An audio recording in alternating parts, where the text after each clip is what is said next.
Feng was just a normal spirit farmer who grew fruits and vegetables that boosted magic and strength in those who ate them. His life was simple, selling his crops and making a living.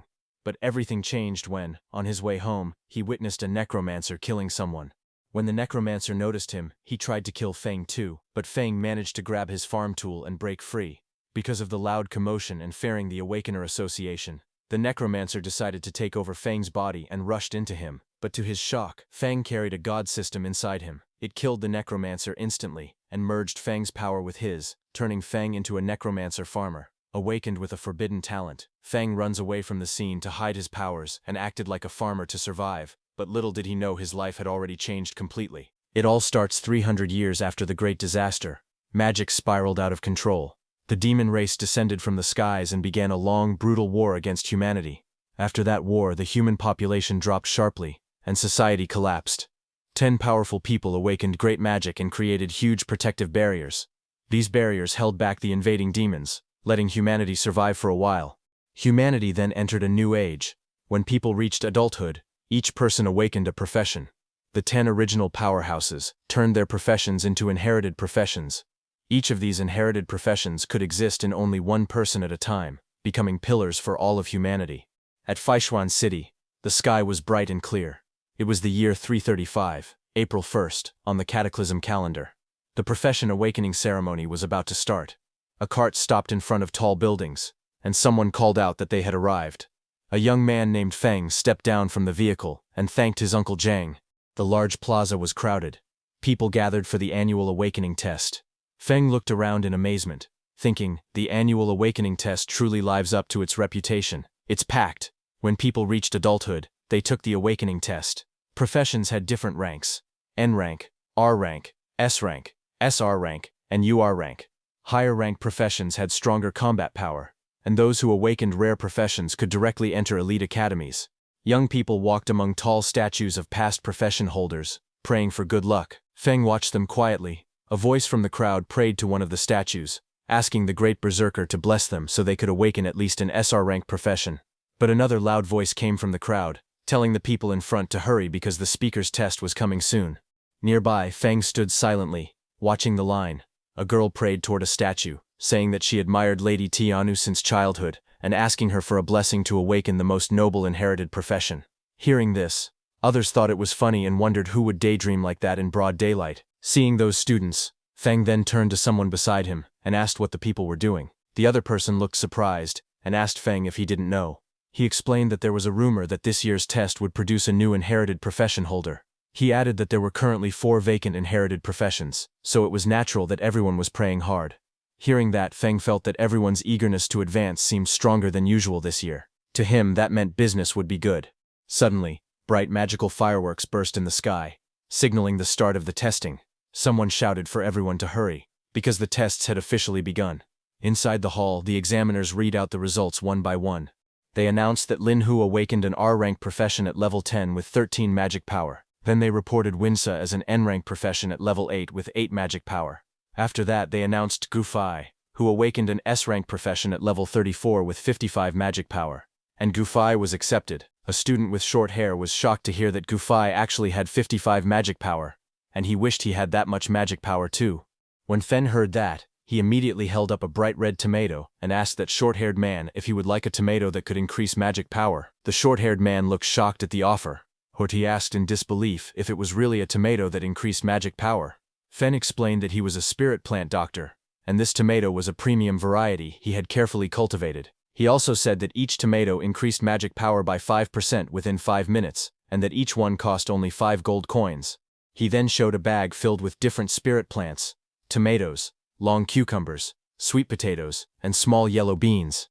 He said that he also had hunger sweet potatoes that kept someone full for a whole day, fat-burning cucumbers, and strongman beans that increased attack power by 10%.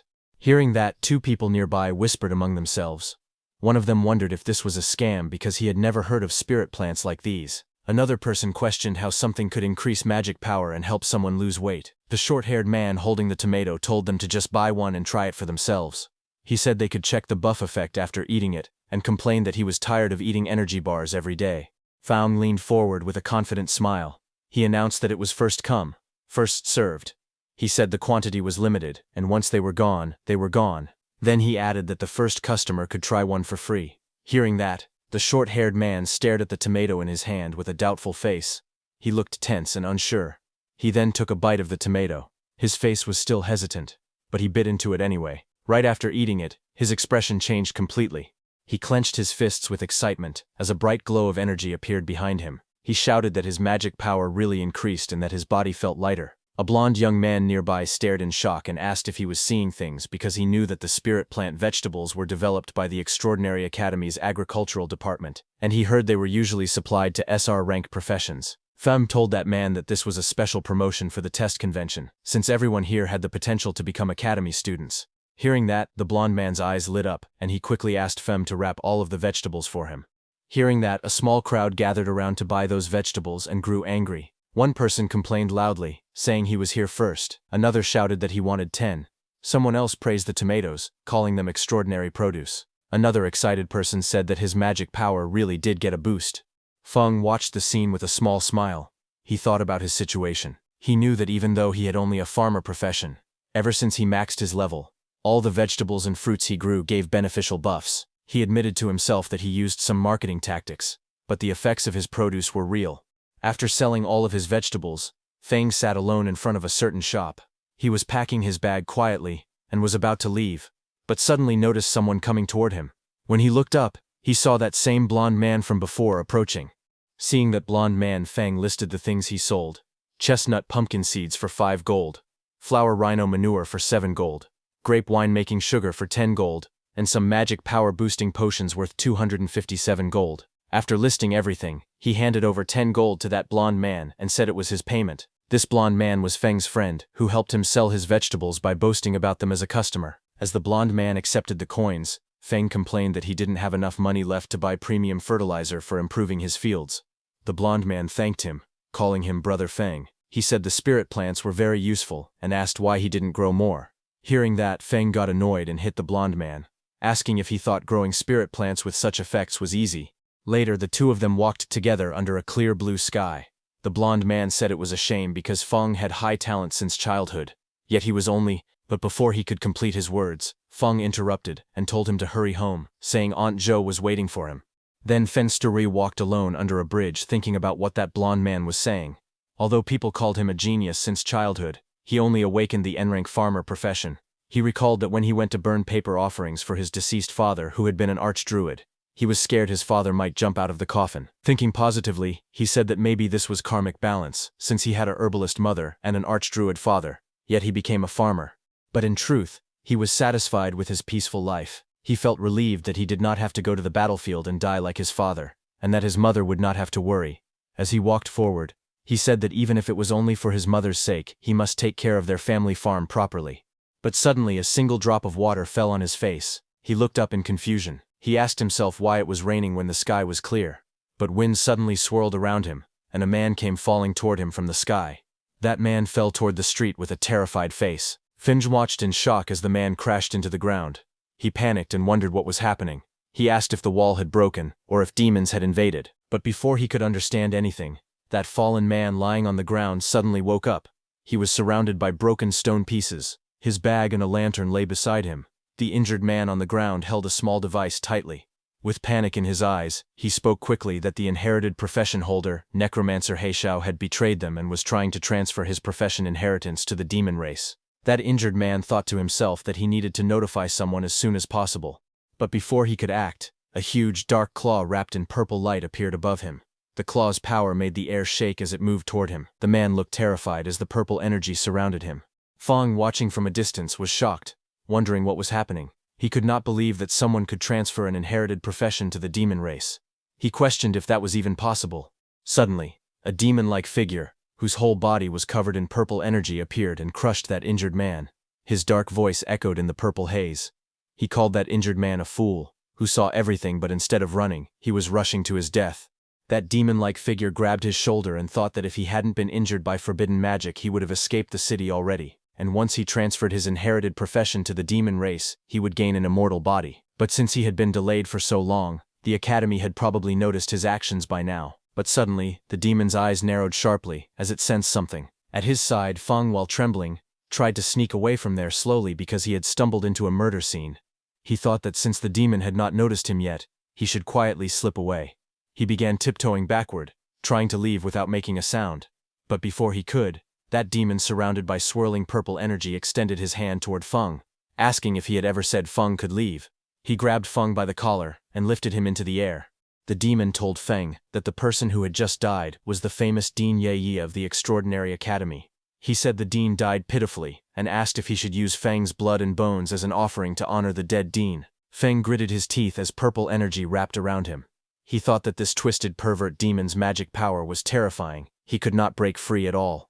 Holding his breath, Feng tried to stay calm. He asked himself if there was anything he could use, anything that could drive the demon away. Suddenly, he noticed a small farming tool floating nearby, glowing with purple light. Feng extended his hand toward it, and used his Farm Tool Mastery Max Skill's derivative skill Farm Tool Summoning. He reached out and grabbed the summoned tool. As he gripped it tightly, he spoke in a firm tone. He said that making an offering was the kind of thing one should do personally, not rely on someone else to perform. Saying that, he struck the demon's hand with full power, telling the demon that he would descend to the 18th level of hell. Femel's attack injured the demon, who let go of him. The demon looked shocked, saying this was impossible. He could not understand how the kid, who clearly had a simple farmer profession, managed to injure him. As Feng broke free from the demon's hand, he backed away.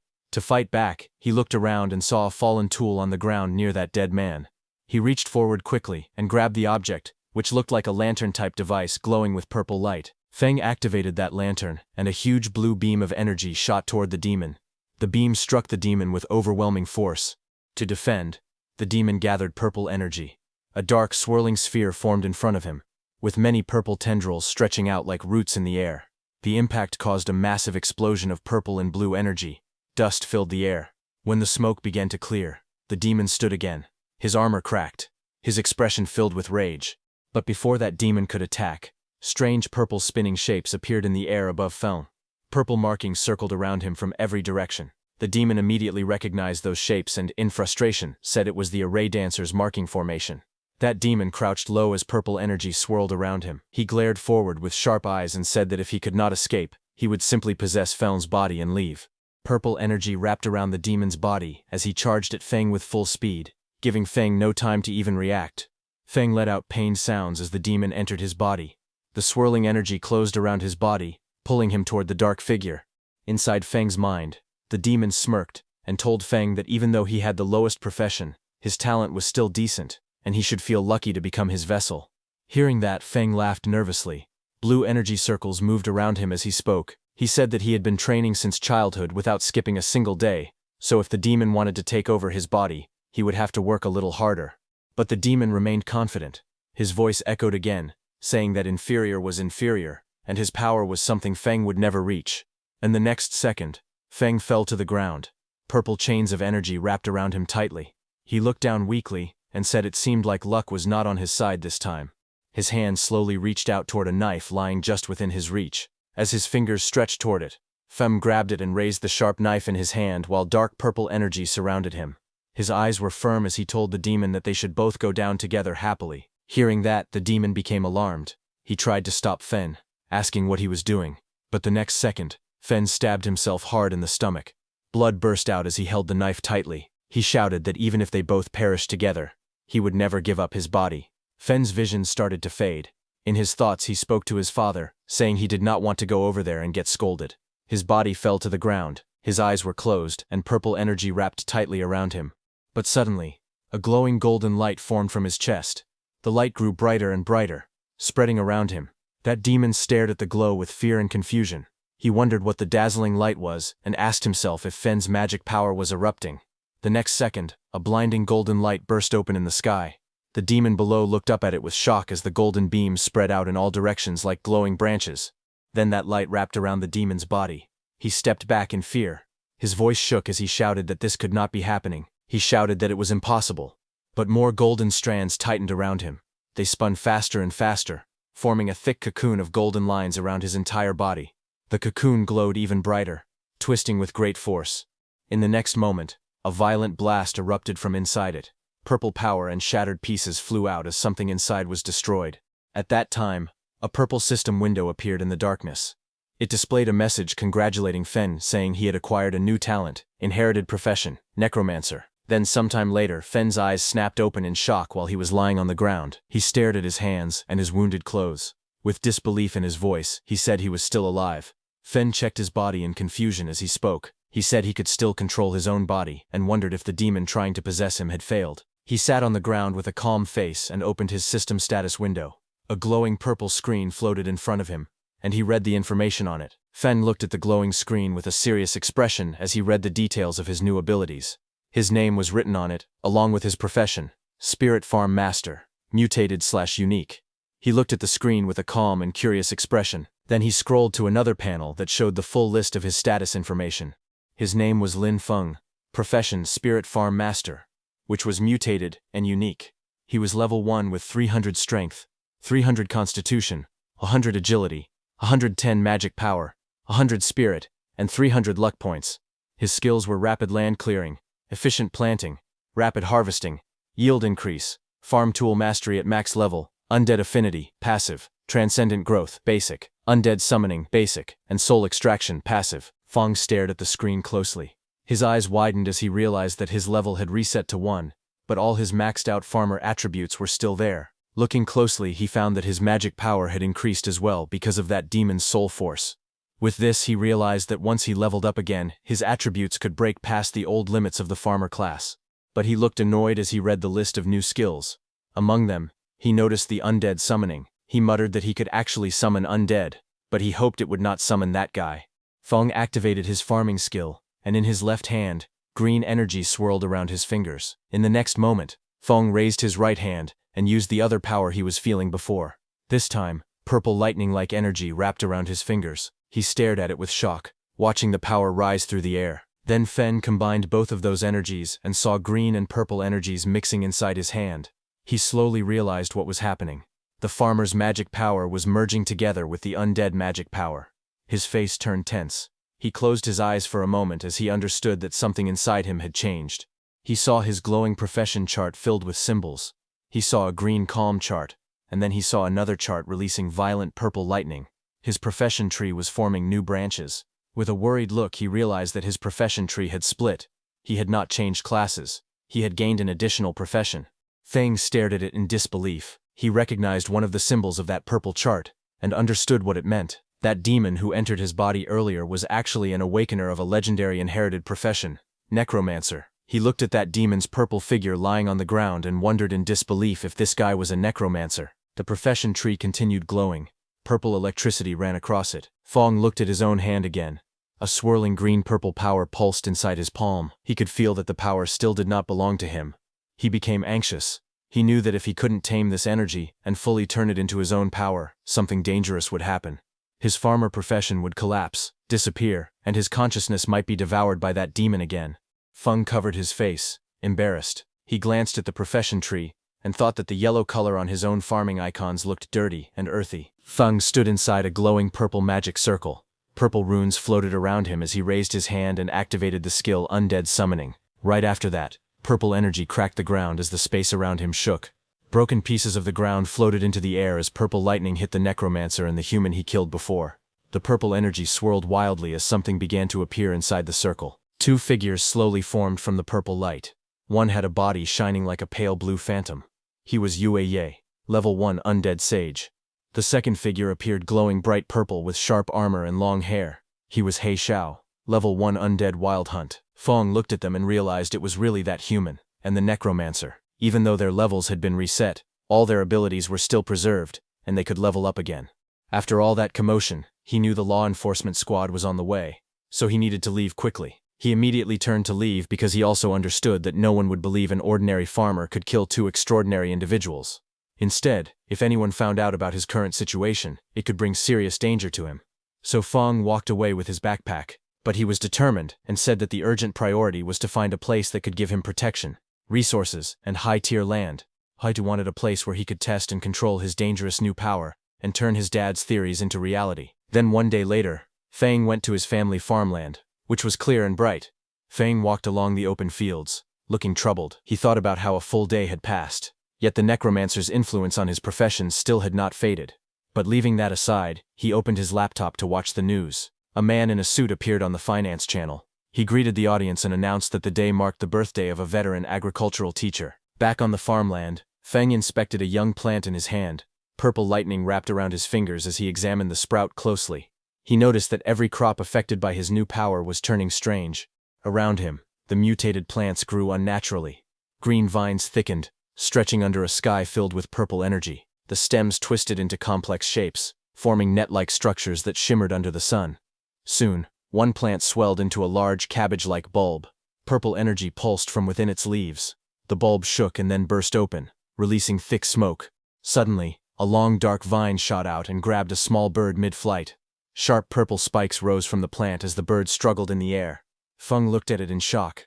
His mouth hung open as he stared at the monstrous plants spreading across the field. He raised his voice in disbelief, wondering what he was even looking at. Panic crept into his face as he realized the danger. If people saw these strange creations, he feared they would mistake it for a demon invasion. Feng immediately grabbed a shovel and started digging, saying that he needed to dispose of the mutated crops as fast as possible. He stared at the cabbage he had just disposed of, and thought about how his new magic power had caused terrifying mutations in ordinary plants. He wondered if, by guiding this power properly, he could use it to grow crops on purpose. Thinking about it, he believed that if he learned to control this power, he might create the special plant varieties his father had imagined but never succeeded in cultivating. He imagined growing high-value crops that could raise a person's profession level. While he was thinking all that, urgent news suddenly appeared on the television. A serious-looking news presenter announced that inherited profession holder Necromancer He Xiao had started a rebellion the previous day and had killed Dean Yue Ye. The anchor stated that He Xiao's crimes were severe. He also said that anyone with information would be rewarded, and helping him in any way would be treated as a crime. Feng watched the screen quietly. He thought to himself that things had unfolded exactly as expected. He reminded himself that he must never let anyone find out he possessed the Necromancer's undead power. He looked around at the equipment stacked against the wall, and thought that he needed to give proper names to his undead servants so they could pass inspections. Otherwise, there would be trouble. Suddenly an idea popped up in his mind, his eyes lighting up as if he had just come up with a clever idea. He said that he would simply call his undead servants farm servants, because his profession panel already listed him as a spirit farm master. To him it sounded completely normal for a farm master to have a few servants. Just as he was thinking, the news reporter announced that in order to deal with growing demon pressure, the Extraordinary Academy was expanding its enrollment.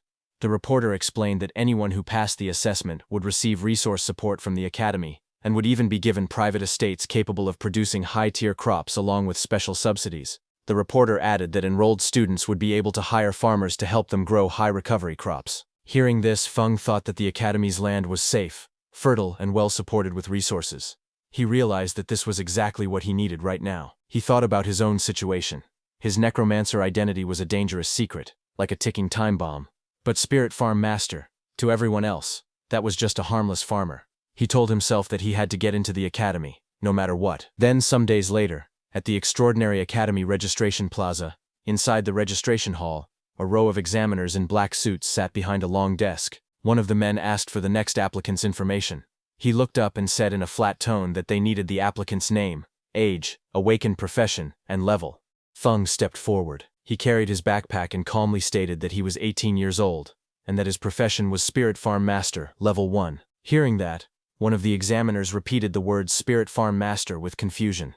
He scanned the documents in his hand and frowned. He said he had never heard of that profession, and assumed it was another non-combat job trying to sneak in. He told Feng to release his profession aura. Feng lifted his hand, and a green aura formed around it, swirling like spiritual energy. The examiner stared at it with disdain. He leaned back, unimpressed, and called it the garbage aura of a farmer profession. He waved dismissively, and told him not to waste his time, then shouted for the next applicant. Nearby students began laughing loudly. One mocked the name Spirit Farm Master, asking if Feng had made it up himself.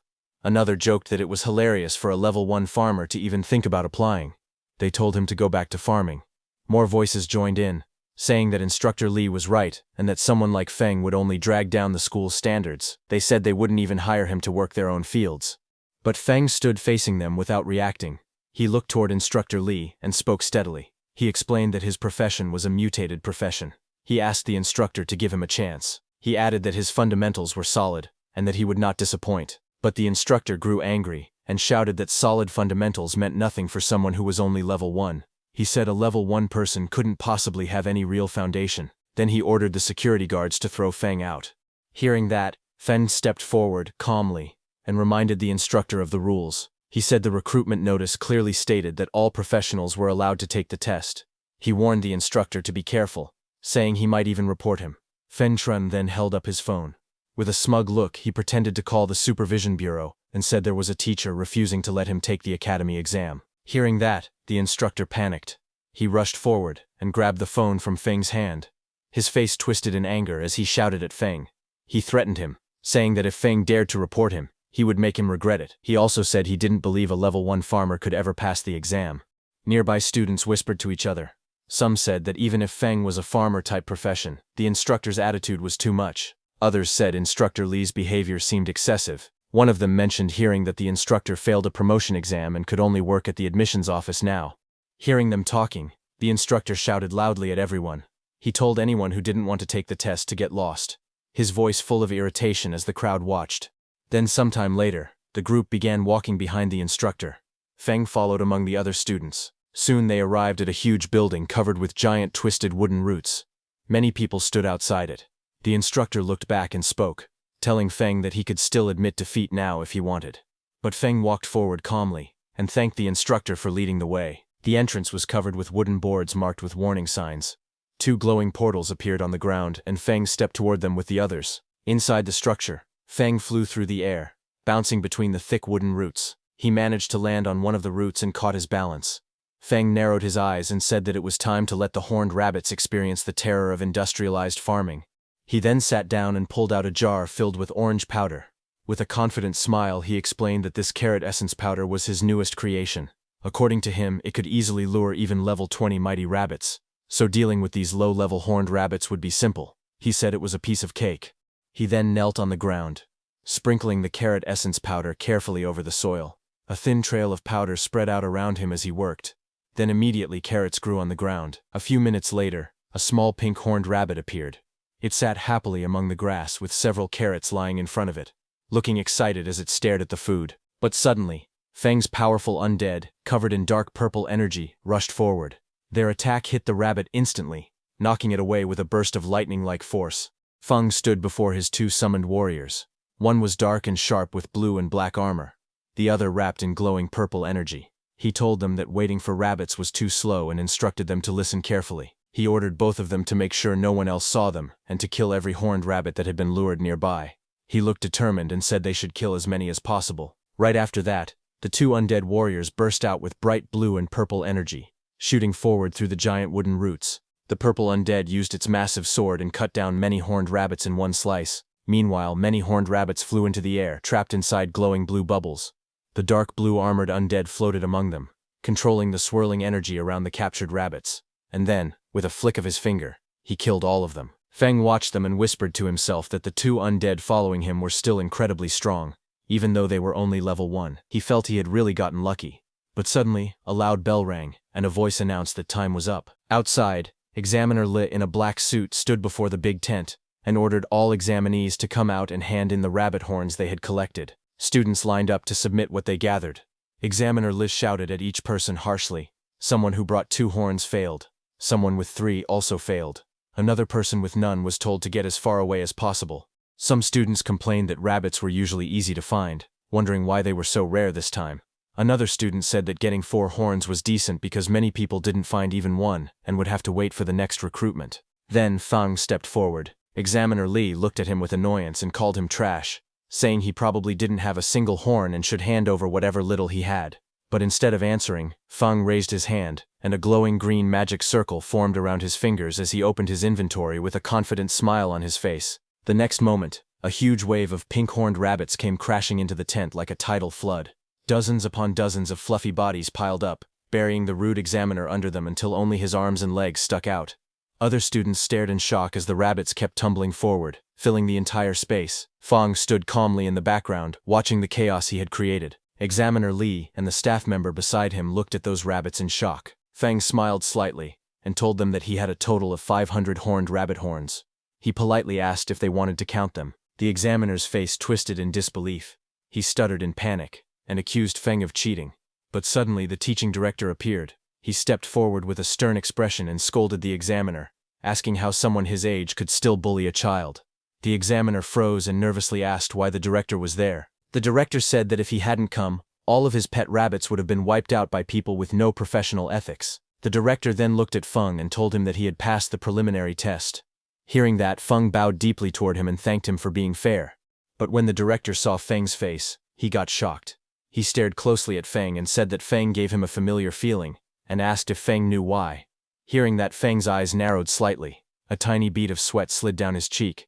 He stayed silent, but his expression showed clear unease. He walked back as his thoughts surfaced. He wondered if he had been exposed. His face hardened with worry as he looked ahead, unsure of what the director had figured out. The teaching director stood in front of Fen with a calm expression. He looked down at Fen and asked what his relationship was with Professor Lin Xie. Hearing that, Fen's eyes shifted slightly. He sighed, thinking to himself that it seemed the director hadn't discovered his class ability. Fen then relaxed and calmly said that Lin Xie was his father, and asked if the director knew him. Hearing that, the director's expression softened. He leaned forward with interest, and said that Feng was the son of an old friend. Judging from the situation, he assumed Feng was planning to enroll in the school. The director then asked if there were any difficulties, and, as his uncle offered to pull some strings for him. But before he could continue, a woman with long pink hair stepped forward. She wore glasses and a white dress. She coughed and told the director that everyone was watching. Hearing that, the director turned around and saw a group of students standing behind him, staring and whispering among themselves. The director muttered that he was only expressing his thoughts. He then looked back at Feng and said that he had some business to handle. He promised that once Feng enrolled, he would personally show him around the school. The director walked away, and the next second his body was surrounded by swirling smoke and he disappeared. Feng watched him leave, a bead of sweat trailing down his cheek as he wondered why the teaching director gave off such unreliable vibes. Then that pink-haired teacher stood in front of the gathered students. She raised both arms and announced that the students who passed the prelims should follow her. She then told the ones who didn't pass not to be discouraged, promising that there would be more chances next time. The scene then shifted to a large meeting room inside the Extraordinary Academy's solar branch. Several people in suits sat around a long table while a man at the front prepared a briefing. A man with long hair stood before a large display board filled with silhouettes and images. He explained that Dean Yu Yi and He Shou had gone missing at the same time. He said Dean Yu Yi had likely discovered He Shou's secret and had been spotted during the pursuit. He continued, saying the two eventually perished together, but there was still an unknown mastermind who had taken He Shou's legacy talent. With growing excitement, he declared that if they found the person who took the undead talent, they would uncover the truth behind everything. He pointed at the display board and insisted this had to be the answer. Hearing him, another man grabbed his head in frustration. He told the excited man named Tuka that they understood he wanted to earn merit, but asked him to stop making brainless guesses. Hearing him, Tuka slammed the table. His voice shook with anger as he shouted that none of them believed him. He warned them to just wait, because he would definitely find the evidence. Across from him, the two people seated at the table stared back nervously, sweat dropping down their faces. As Tuka left the room in anger, a woman asked her companion if it wasn't bad to let Tuka leave like that, since he was connected to the Duke. Hearing that, the man turned to her in surprise. But suddenly the teaching director stepped forward through swirling white energy. He said it was better that the troublemaker was gone, because the Solar Academy existed to train real elites, not to give out empty positions. The director then explained that a mission had been issued from above. Once He Shou was found, he must be killed on sight. He asked if the two officers understood. The woman hesitated, and asked what they should do if He Shou was already dead. The director looked away, and said that maybe He Shou had changed his appearance. So anyone who used necromancer skills, he said coldly, would be wiped out completely. Meanwhile, in the mission hall of the Extraordinary Academy, many students gathered under the bright lights. A glowing blue portal floated behind the podium, casting light across the room as students chatted and waited. Then suddenly that pink-haired teacher came out of the portal, and stood at the podium and began announcing the mission. She stated that the re-examination task required all new students to clear a level 5 special dungeon called the Magic Horned Beast Lair, located outside the city. She also announced that the time limit for the mission was only 3 hours. Hearing her, the crowd in front reacted with shock. Some students panicked, saying they were only level 4 or 5, wondering how they could possibly finish such a dungeon in such a short time. One boy asked if anyone could actually do something that difficult. Another said grinding down the final boss might be possible, but completing everything within 3 hours seemed too hard. The pink-haired instructor smiled calmly. She told them that they were not required to clear it solo.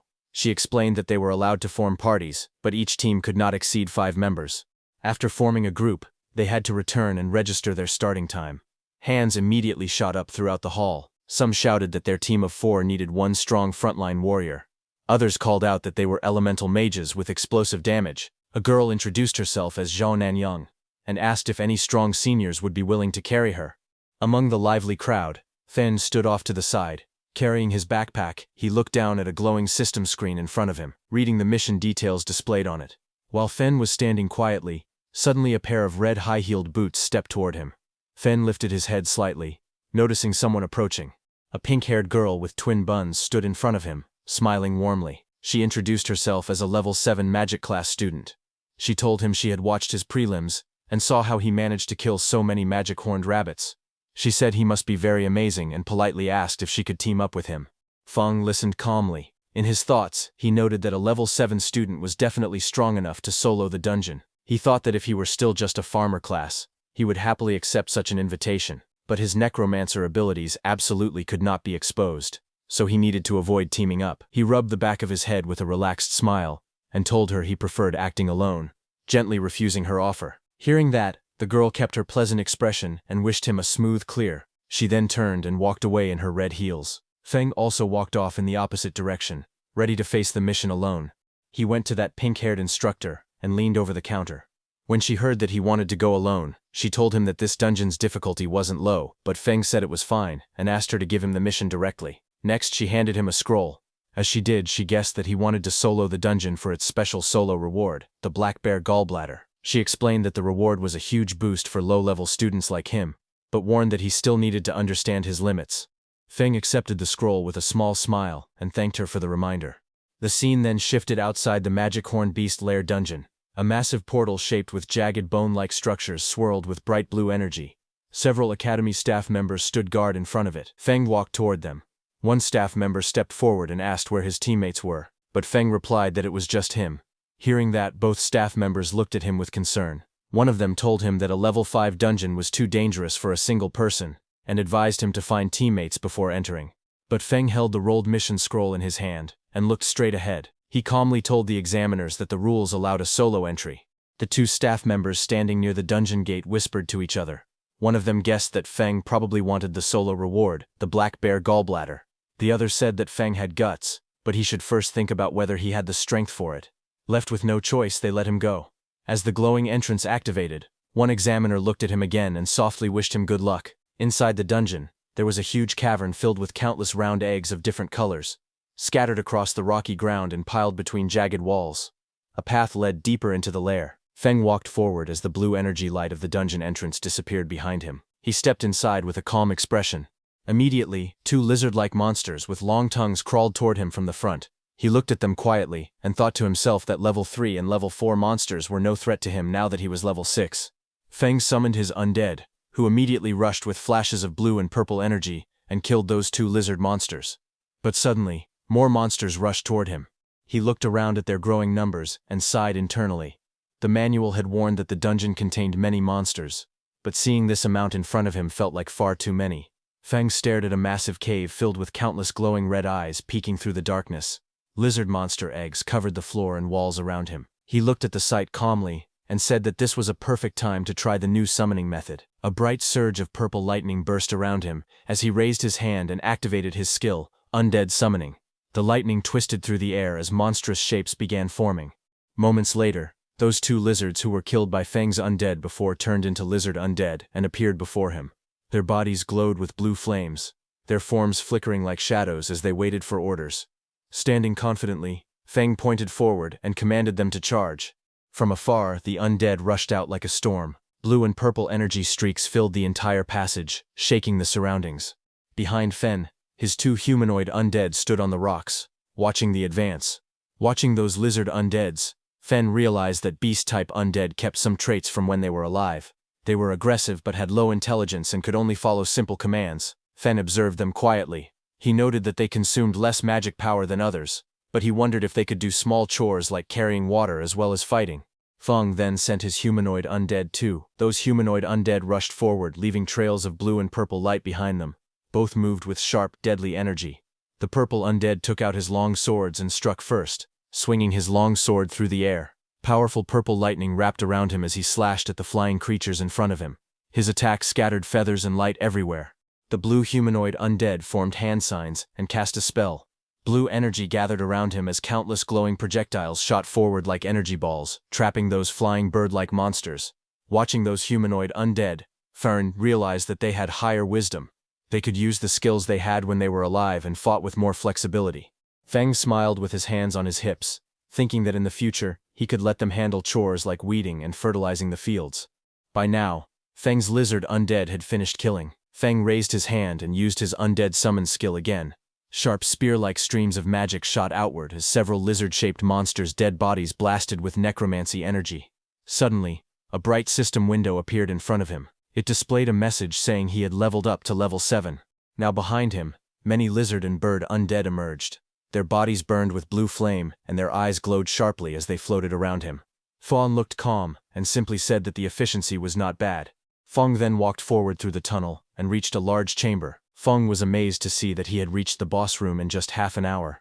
Suddenly, a loud metallic crack echoed as thick chains snapped apart. The ground shook as a giant bear-like monster came out of that massive cave. Its eyes glowed white, and chains still hung from its body while it roared across the chamber. Feng looked at the boss with a sharp expression. He said that since this was the boss, it was perfect for testing overall combat power. He called for all his undead to come out. All of Feng's humanoid and beast undead appeared behind him. Energy swirled around all of them as they lined up at his command. Feng then issued his orders. He told He Xiao to handle the frontal containment. He told Yue Ye to curse and weaken the boss. He instructed the other undead units to attack the boss's joints and its eyes. On his command, all of his undead charged at the giant bear monster standing in front of him. They continuously attacked across its fur as it struggled and roared. In front of it, Fen sat calmly on a mat, a small snack box and his backpack beside him, as if he were having a quiet break while the battle raged. He watched the ongoing fight and noted that the coordination of his undead was getting smoother.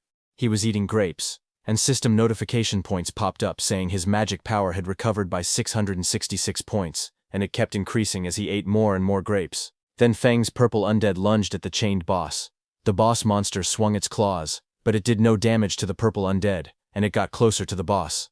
The purple undead collected huge amounts of lightning energy in his hand, and punched the boss monster. His punch was so powerful that the whole ground exploded with a huge explosion. It was a massive burst of energy that swallowed the monster in blinding light. Immediately a system notification appeared in front of Feng showing that he had leveled up again, and became level 8. Just as the bear monster died, a pile of glowing reward pouches appeared on the ground, shining with warm golden light. Feng immediately crouched down and examined one of the rewards in his hand. It was a strange red organ floating above his palm. Looking at it, he frowned in disappointment. He commented that the reward only increased his constitution by 10 points. To him, that was useless.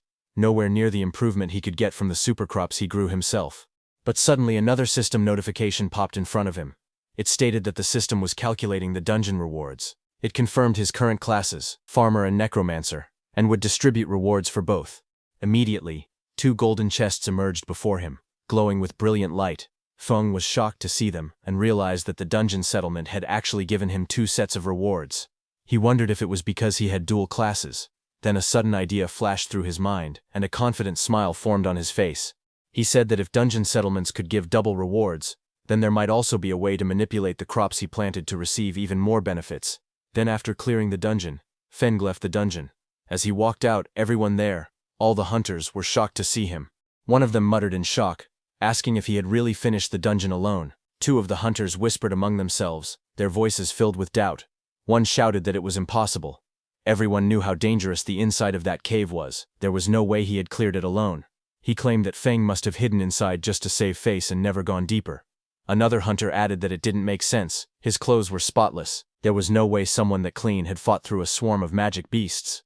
But Feng didn't care what they said.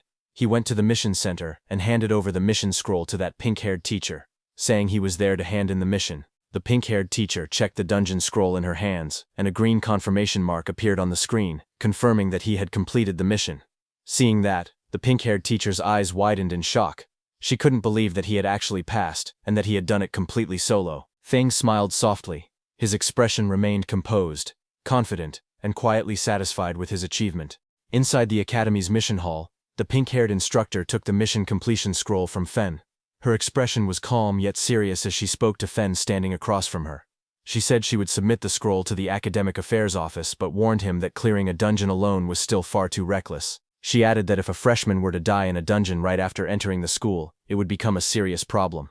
Feng listened quietly, his usual composed smile returning. He nodded, and replied respectfully that he understood and thanked her for the reminder. The instructor adjusted her glasses and smiled softly.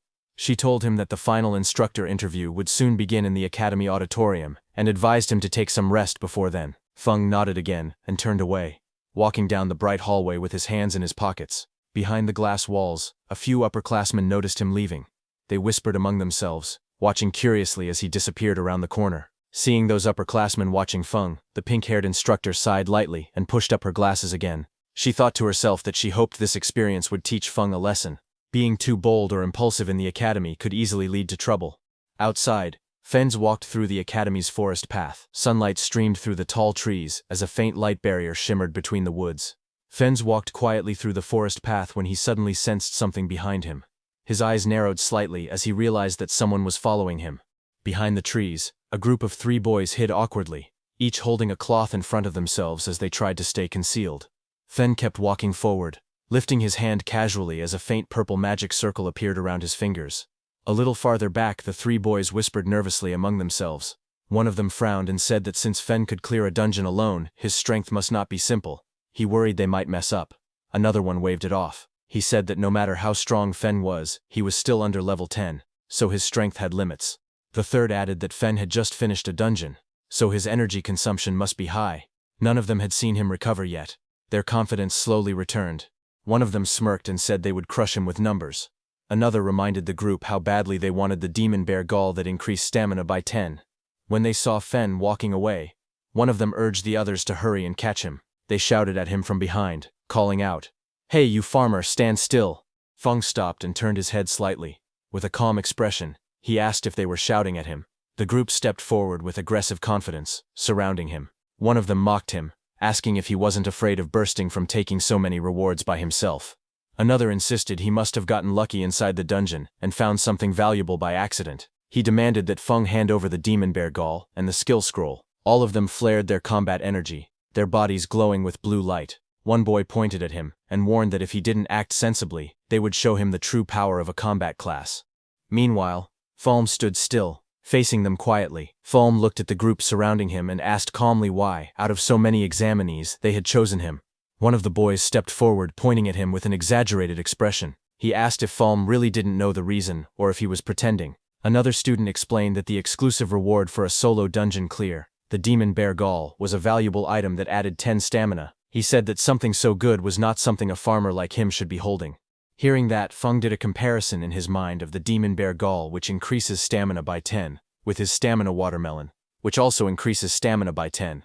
Feng squinted slightly and wondered if something that added 10 stamina was really that amazing. He thought about the watermelons he grew every summer, which also added plus 10 stamina without needing to fight through a dungeon. Then he lifted his hand and took out the demon bear gall from his inventory. Red energy curled around his fingers as he showed the item in his palm. He asked if the thing they were talking about was this. Seeing that, the man with the short hair immediately lunged forward with an angry expression. He stretched out his hand toward Feng and shouted for him to give the item to him. But suddenly a fireball exploded between them the moment he reached out.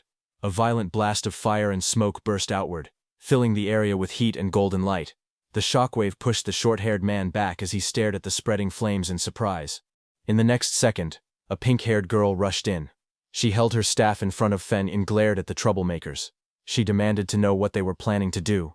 She reminded them that private fighting was forbidden in the academy, and warned them that they could be disqualified. The short-haired man raised his weapon and tried to explain.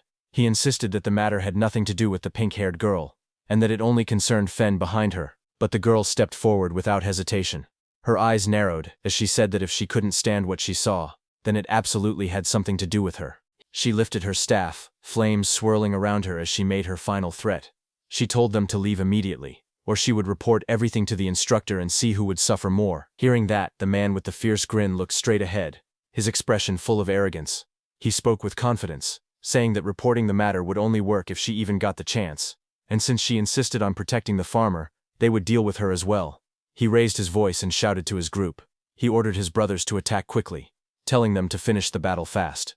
Two of his men rushed forward together, each holding a weapon glowing with blue energy. They charged toward Feng and the pink-haired girl standing in front of him. As they came closer, Feng quietly observed the girl. He noted that she was currently a level 7 class user, which meant she should be quite strong.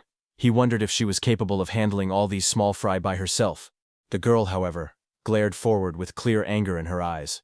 She said that their methods were truly dirty. Then she turned slightly and asked Feng beside her if he would like to join forces. But before she finished speaking, she spun around in surprise. Feng was already running away at full speed through the forest, leaving her behind without hesitation. As she watched him escape, Feng threw something toward her. It was the red glowing demon bear gall. She reacted instantly and caught the demon bear gall smoothly with one hand. Her eyes widened slightly as she stared at the item she now held. The red energy curled around her fingers. Feng raised his hand with a bright smile on his face.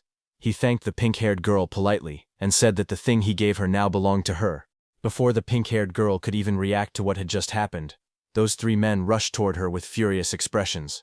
Their bodies glowed with blue energy as they leapt forward. Seeing that, the pink-haired girl shouted loudly, wondering why everything had suddenly turned into her being robbed when she had just come to help Feng. The scene then shifted to a quiet room. It was a temporary independent restroom. Inside, Feng sat on a sofa with a towel around his neck. He took several scrolls out of his backpack and wondered why the skill scroll he got from the dungeon was useless to him. He paused for a moment. His eyes narrowed as an idea struck him, and he wondered if it could be like that. Feng then held the scroll between both hands. Green and purple mana surrounded it as he injected his energy into the scroll. That energy swirled around it like flames, and in the next second, a system window suddenly appeared, stating that he had realized a new skill called Special Cultivation. Another window explained the skill.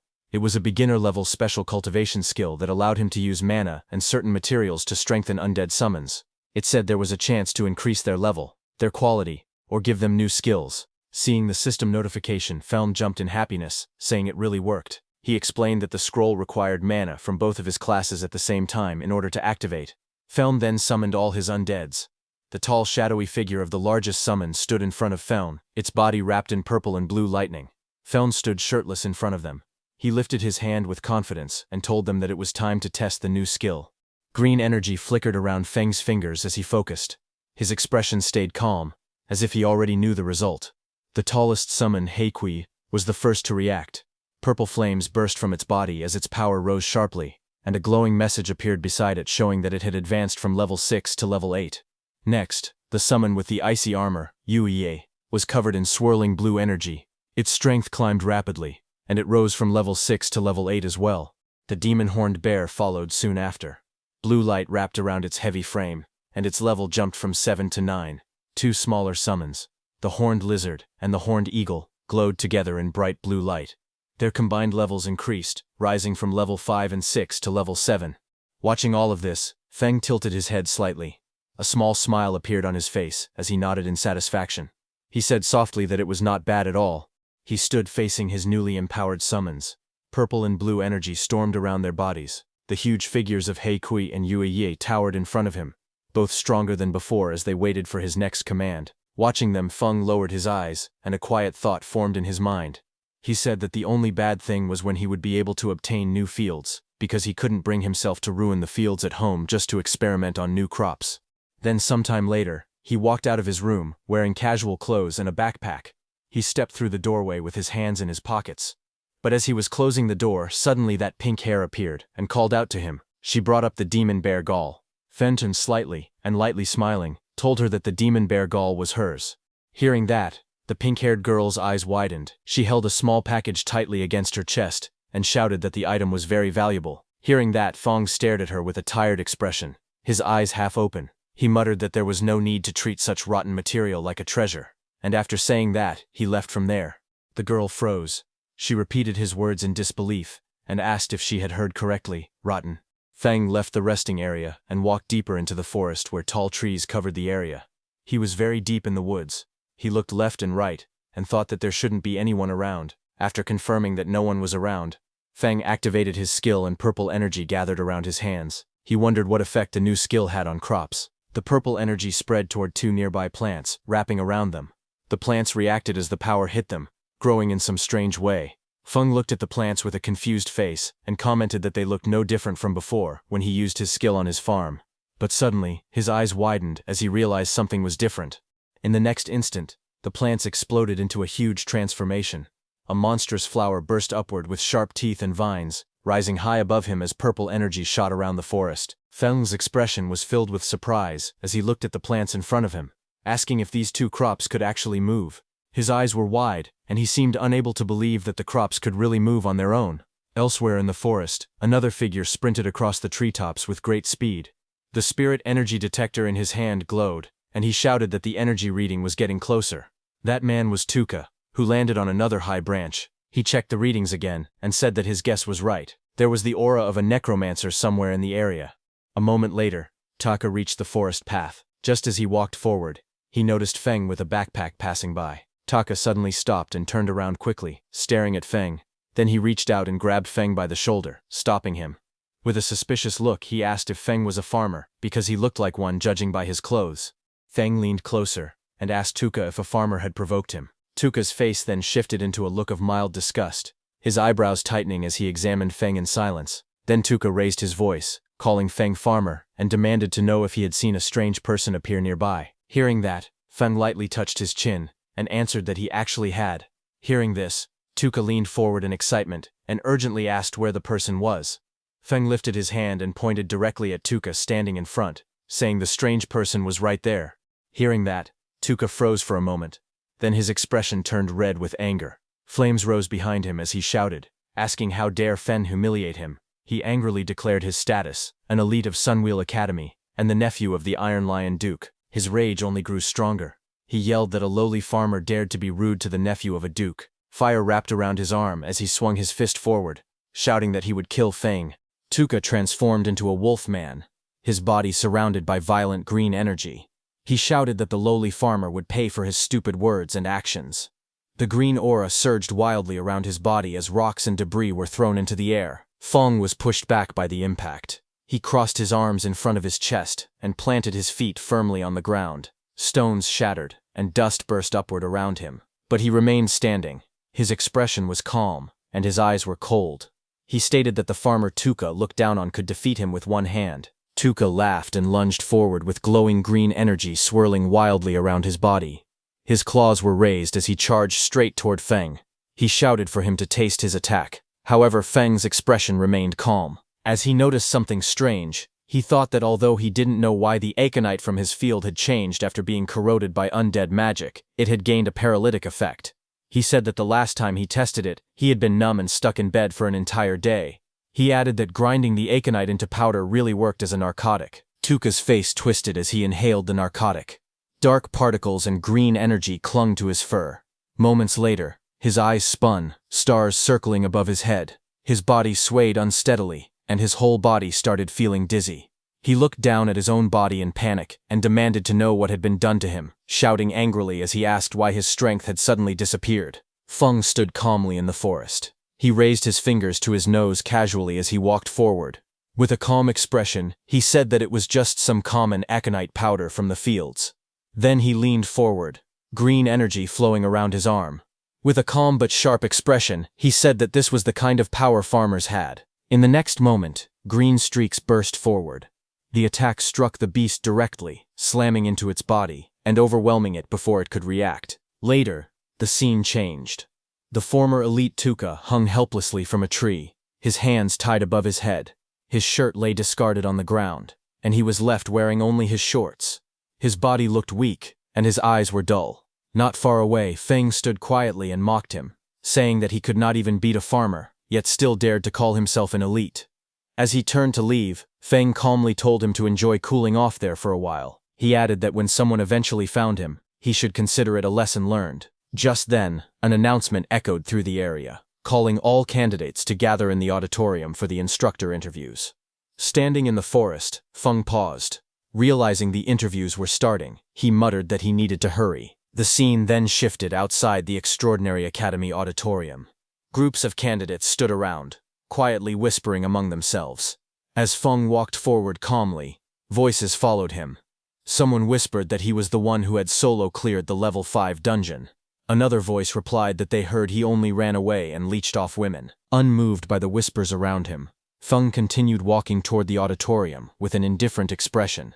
Among the gathered candidates, someone spoke in a low voice, saying that compared to Shi Yan and Bogu, he was far worse. Another voice followed, saying that he might be strong compared to normal candidates, but as level 5 elites, they already had the advantage. Nearby, a pink-haired girl stepped forward and handed something to Feng, telling him that it was his. Feng scratched the back of his head and smiled faintly. He leaned forward and told her to keep it, saying that it was really useless to him. Later, Feng walked through the crowd while eating casually. A notification appeared above him, showing temporary stamina +2 twice. Looking confused, he thought to himself that he truly did not understand why people treated that kind of thing like a treasure. Inside the auditorium, the scene was marked as the instructor interview site. Several instructors sat behind a long desk, watching quietly. A voice explained that during the interview, instructors choose students, but students also choose instructors. It was said that students and instructors bring out the best in each other. The instructor then announced that he would call students by name to come forward. He called out the first name, Shi Yan. Shi Yan stood up among the seats and introduced himself. He said that his name was Shi Yan, and that he was a level 6 Earth-type warrior. He then spoke again, saying that this was his current ability. As he finished speaking, a large battle armor appeared, surrounded by glowing energy. One of the instructors leaned forward and spoke. He said that it was not bad, and introduced himself as a level 44 Earth-type berserker. He then asked Shi Yan how about becoming his instructor. Shi Yan reacted immediately and said that he would be honored. After that, the instructor announced the next name and called Yingwu forward. The instructor looked down at the list and called out the next name, saying it was Lin Feng. Lin Feng stood up from his seat and walked forward calmly, moving past the other candidates. As he stepped into the center, he introduced himself.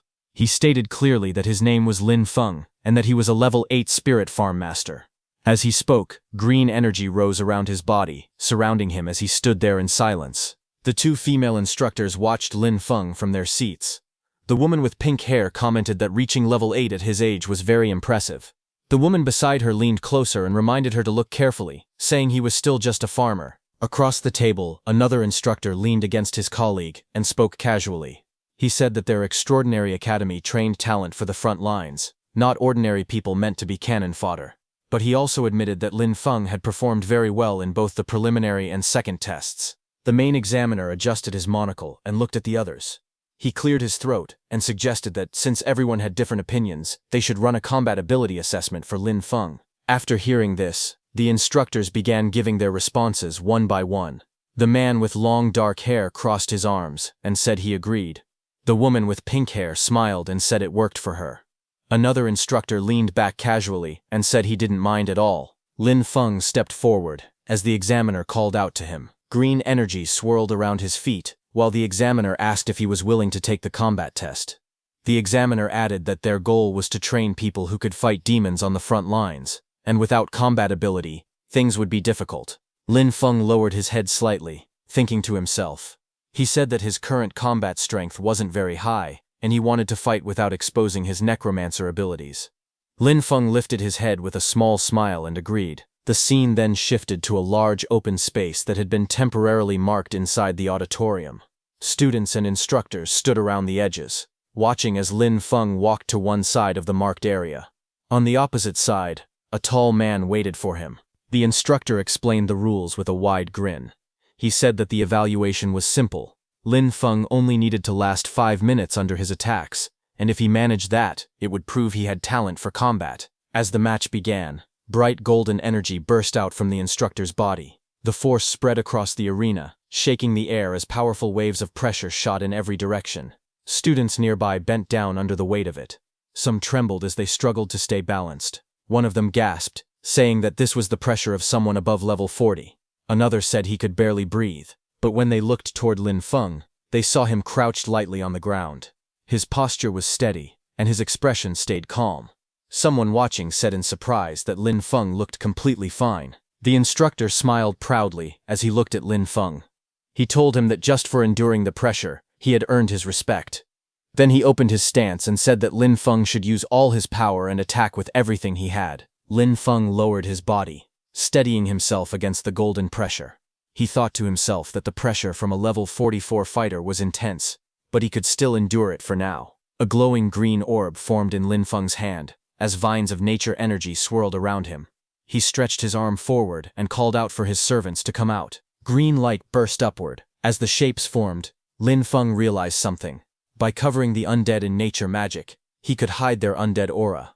The summoned figures rose, wrapped in bright green vines and leaves, completely concealed by the nature energy surrounding them. Lin Feng stood beside the glowing green figure he had summoned. The large creature looked like a cabbage-shaped bear covered in swirling nature energy. As he watched it, he thought that no one would ever guess this cabbage-looking bear was actually an undead summon. The creature stepped forward, wrapped in bright green vines. Its body glowed strongly, making it look like a rare mutant beast. From the other side of the arena, the instructor narrowed his eyes in surprise. He said that this kind of dense nature magic looked like a rare mutated profession. A smile grew on the instructor's face. He raised his curved blades, lightning-like energy dancing around them. He called out to Lin Feng, saying it was interesting and telling him to come at him. The green cabbage-like bear rushed forward, its body wrapped in bright nature energy. Across from it, the instructor charged in with yellow flames swirling around his weapons. Both figures clashed in the open courtyard, their energies filling the space. Bright streaks of green and yellow flashed everywhere as the two forces collided. The instructor swung his blades with great force, while the glowing creature pushed back with its nature power. In the next moment, the instructor went flying upward. His face twisted as he let out a loud scream and charged straight at the cabbage-like bear. Bright yellow sparks burst around the green creature, as the instructor's attacks struck it again and again. Even while taking heavy blows, the glowing cabbage-like bear stayed standing, its body shaking from the impact. One of the instructors watching from a distance looked surprised.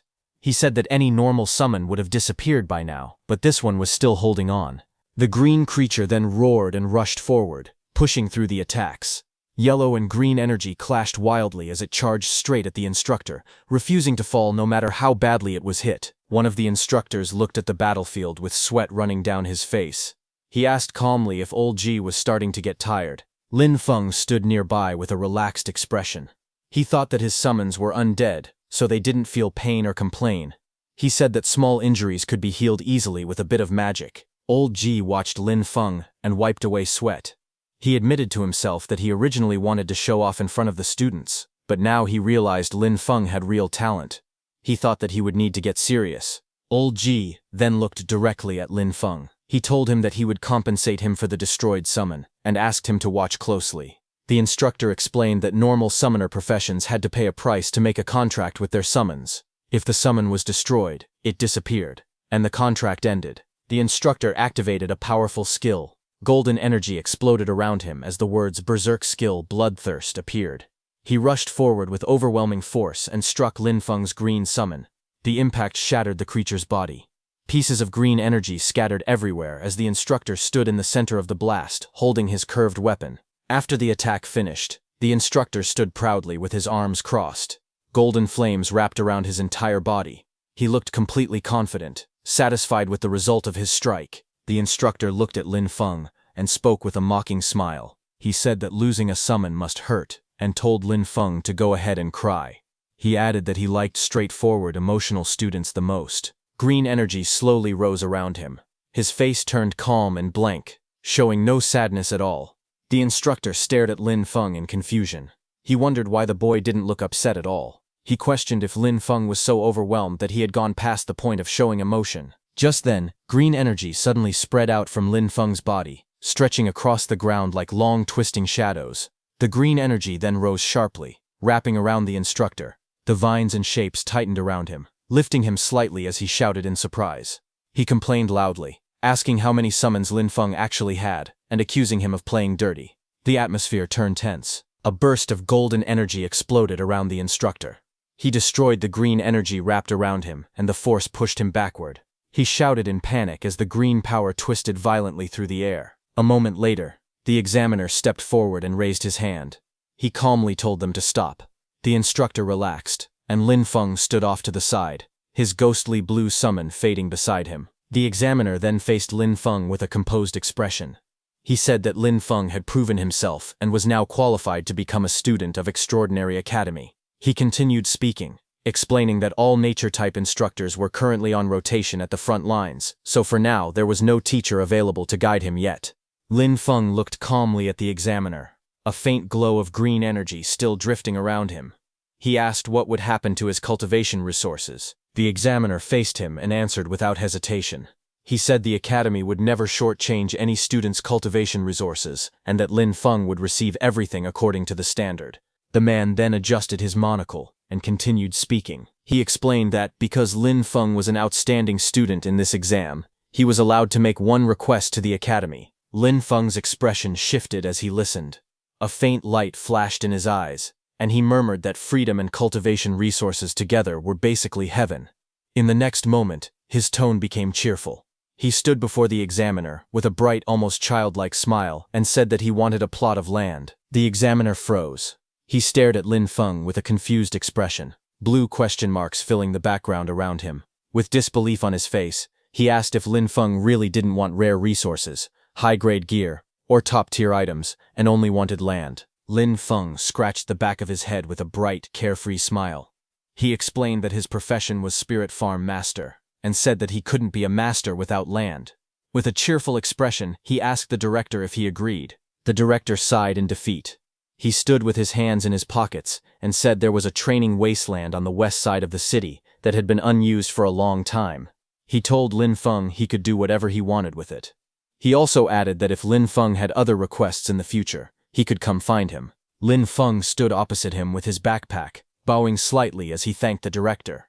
The director told Lin Feng to go rest in the back and called for the next student, and then the view moved to a wooden door with a sign that read Principal's Office. Inside, a file was opened, showing Lin Feng's photo and his information. Sitting at the desk, the principal looked through the documents.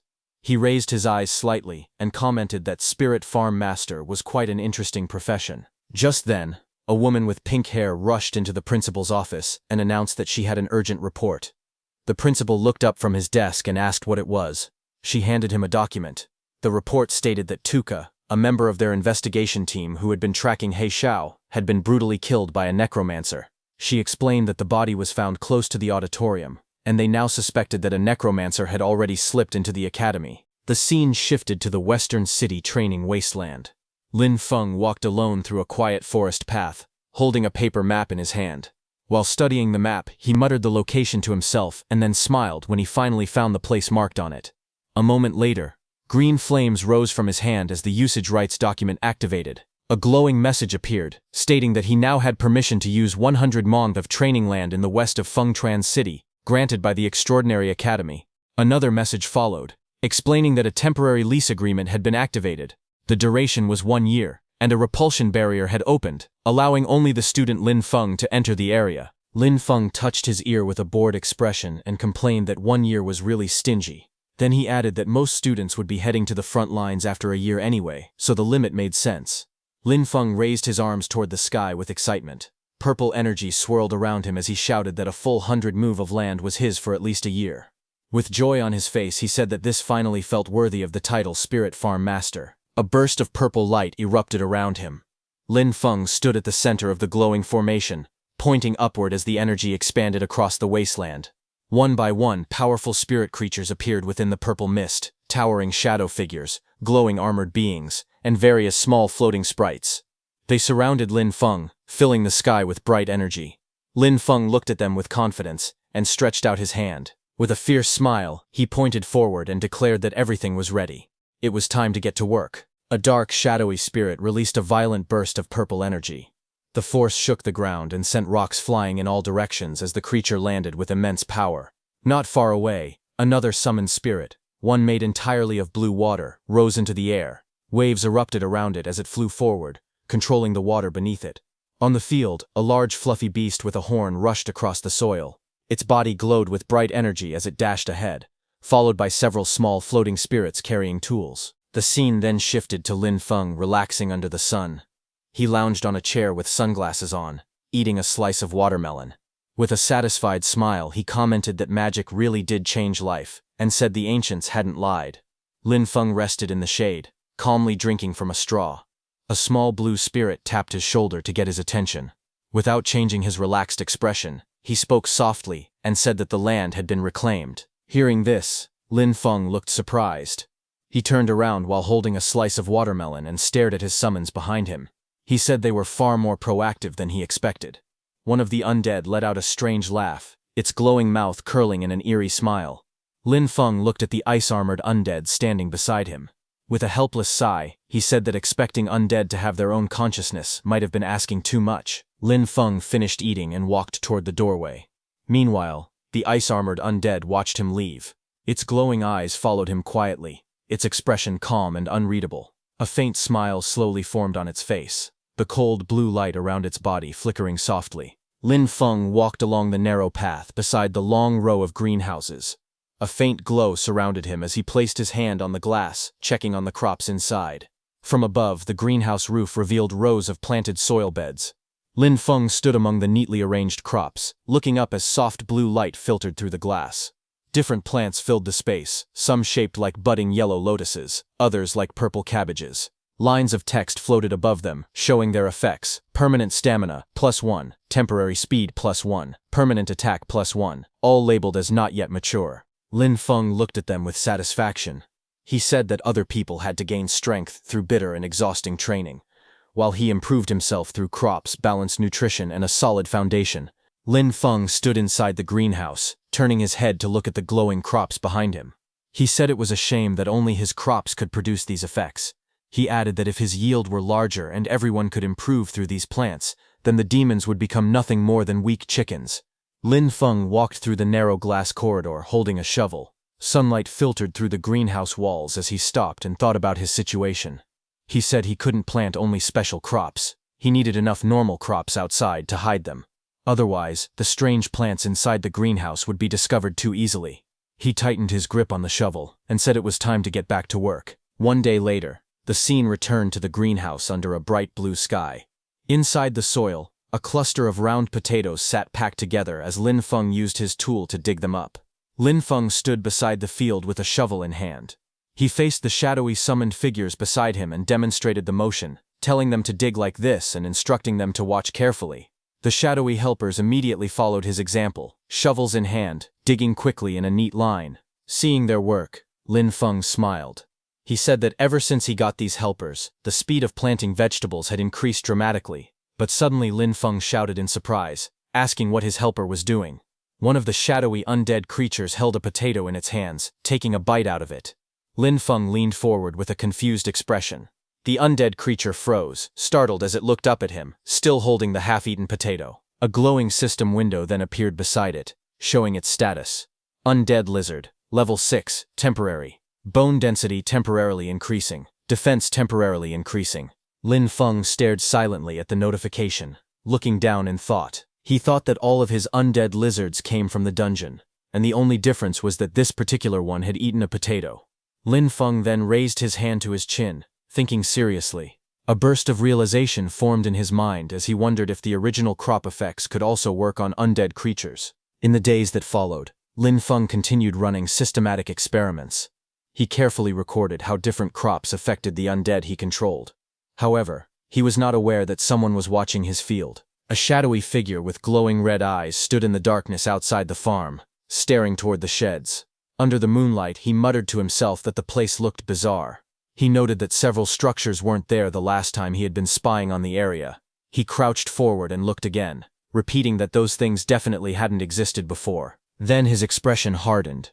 With a smirk, he drew a sharp blade and scoffed that a paper-thin wall like that would fall apart with a single slash. He paused after seeing something else inside. Only one person seemed to be there. That made him wonder if it was some sort of trap. He called the situation interesting. Meanwhile, inside, Lin Feng lay relaxed in a hammock, unaware of the intruder who was now watching him from the shadows. As the intruder crept across the rooftop in the dark, moving closer to the greenhouse, suddenly the ground beneath him cracked. A sharp impact struck the edge of the roof, forcing him to jump back in surprise. He landed and sprinted forward, but more blows slammed into the concrete, sending chunks of rubble flying everywhere. The man dropped low, bracing himself as the ground shattered around him. A moment later, something burst upward from beneath the debris. A round creature with a glowing red stalk rose into view, its body swelling with energy as it pushed through the broken stone. The intruder glanced toward it, only to face a sudden explosion. Rubble and flames erupted outward as the creature launched an attack, forcing him to dash aside while the blast tore through the rooftop. The blue-haired intruder narrowed his eyes with a smug smile. He looked completely confident as he mocked the defenses around him, saying that this level of protection could never stop him. He charged forward and kicked through the round creatures blocking his path. As his foot struck them, red liquid splattered out, and more of the creatures burst open under the impact. Suddenly, his expression changed. Sweat formed on his face as he realized something was wrong. He gritted his teeth in panic and shouted in frustration. A massive chain of explosions erupted beneath him. Bright yellow flames burst outward, scattering debris and red bursts through the air as the detonations consumed the entire area around him. As the blast faded, a strange green light rose from the darkness below. A glowing tree-like figure slowly appeared, its branches twisting like veins of light. The green glow spread across the space, and long streams of energy gathered around it. In the next moment, the figure began to change shape. The branches wrapped together, forming the outline of a woman made entirely of green light. Her hair flowed like living vines, moving with the energy surrounding her. The man burst through the smoke, cursing under his breath. He shouted in frustration, saying he wouldn't have come back a second time if it wasn't to gain the Grand Duke's trust. He lowered his body and charged forward through the thick dust. His face twisted in anger as he raised his blade. Blood marked his cheek, but his grip tightened. He growled that once he chopped the creature into pieces, he wanted to see if it could still explode. He swung down with full force, his body glowing with power. Blue energy trailed behind his movement as vines and explosions burst up from the ground beneath him. Then his expression changed. He stared ahead in shock as he noticed something strange. He realized the monsters carried traces of an undead aura. Confusion and alarm filled his face, while purple light flickered beside him. He remembered that the Elder had told him that on this scouting trip to Fengchuan City, his main mission was to find the Necromancer He Xiao. He explained that He Xiao had disappeared right after their last contact, even though he had made a deal with their clan. But now, seeing traces of undead energy from here, he realized this location was actually He Xiao's hiding place. Confusion crossed his face as he wondered why He Xiao was hiding here and whether he had betrayed their clan. He continued walking forward with a knife in hand. Purple mist drifted around him as he muttered that He Xiao had no shame when it came to his immortality techniques. Finally, he looked up toward the moonlit sky and decided he shouldn't stay in this place any longer. Finding He Xiao was what mattered most, so he jumped away from the area. The next day, Lin Feng stepped out of the building with a hoe over his shoulder. He wiped his face and said that he had already catalyzed and fertilized most of the plots yesterday. He added that he only needed to take care of the remaining areas. But when he saw his field, his expression suddenly changed. Sweat ran down his face as he looked toward the distance in shock. He rushed forward and saw a collapsed greenhouse surrounded by broken rocks and shattered ground. Standing at the edge of the destruction, he stared at the ruins and shouted in disbelief that his greenhouse was gone. Just as he was worrying about his greenhouse, suddenly, a huge shadow crossed the bright sky as a black dragon flew overhead, its wings cutting through the sunlight. Lin Feng looked up from the ruined greenhouse, his expression tightening as he turned toward the sky. He let out a quiet sound of confusion as he stared upward. Moments later, the dragon descended, and two figures stood firmly on its back. One was tall with long black hair, and the other stood beside him with a calm posture. The dragon's red eyes glowed as it hovered above the ground. Lin Feng stepped forward, staring at them in disbelief. He wondered aloud why law enforcement officers had appeared here.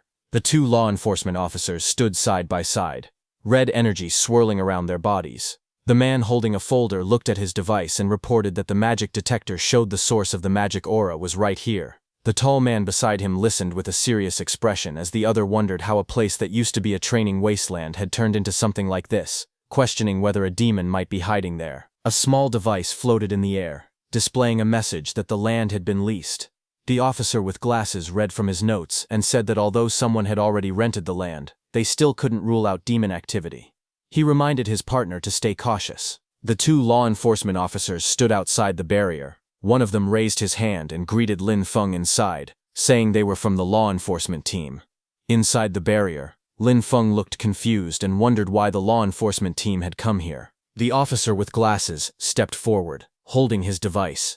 He explained that their instruments had detected a magic aura in the area and asked Lin Feng to open the barrier so they could inspect it. The two officers waited as the barrier glowed between them. The taller officer said they didn't know the exact situation yet, Lin Feng stared at them through the barrier and questioned how there could be magic aura on land he had only rented a few days ago. Meanwhile, outside, one of the officers grew impatient and complained that even getting a farmer to open a barrier took this long. The tall officer then spoke again, saying that Tuka had just been killed by demons, and now demonic energy had appeared here as well. Flames rose behind him as he stepped forward, his eyes glowing red. He looked toward the barrier and declared that, in his opinion, the man inside was clearly a demon spy. Inside the barrier, Lin Feng stayed silent, a drop of sweat running down his cheek as he watched them with a tense expression. Outside the barrier, Haru shouts at Lin Feng, ordering him to surrender.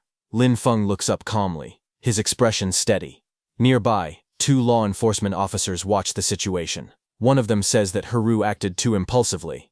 The other adds that Tuka has just died, and now demonic energy has appeared here. Because of that, Lin Feng looks very suspicious. He steps forward and speaks directly to Lin Feng. He tells him to cooperate with the investigation and asks him to open the barrier. Hearing that, Lin Feng looks to the side and thinks that he needs to find a way to make them leave. He then speaks innocently. He says that his profession is lowly and that no one has ever truly respected him. He explains that he only wanted to find a quiet place and work hard on his cultivation. But now even the law enforcement team wants to place suspicion on him. One of the men beside Captain Haru looks at Lin Feng with hesitation. He touches the captain's shoulder and says that Lin Feng already looks very pitiful. Hearing that, the captain's expression changes. He loses his temper and explodes in anger, saying that anyone can pretend to be pitiful. The captain clenches his fist in anger, then suddenly rushes forward and throws a punch at Lin Feng with full force. His punch lands, creating a loud impact and sending waves of power through the air. But Lin Feng staggers slightly and grabs Captain Haru's hand. A drop of sweat runs down his face. He realizes that this is bad. His body has been strengthened so much that the captain's punch did not even hurt him. Lin Feng narrows his eyes and thinks to himself that he will have to act a little to get out of this situation. Lin Feng falls to the ground and clutches his chest, acting weak.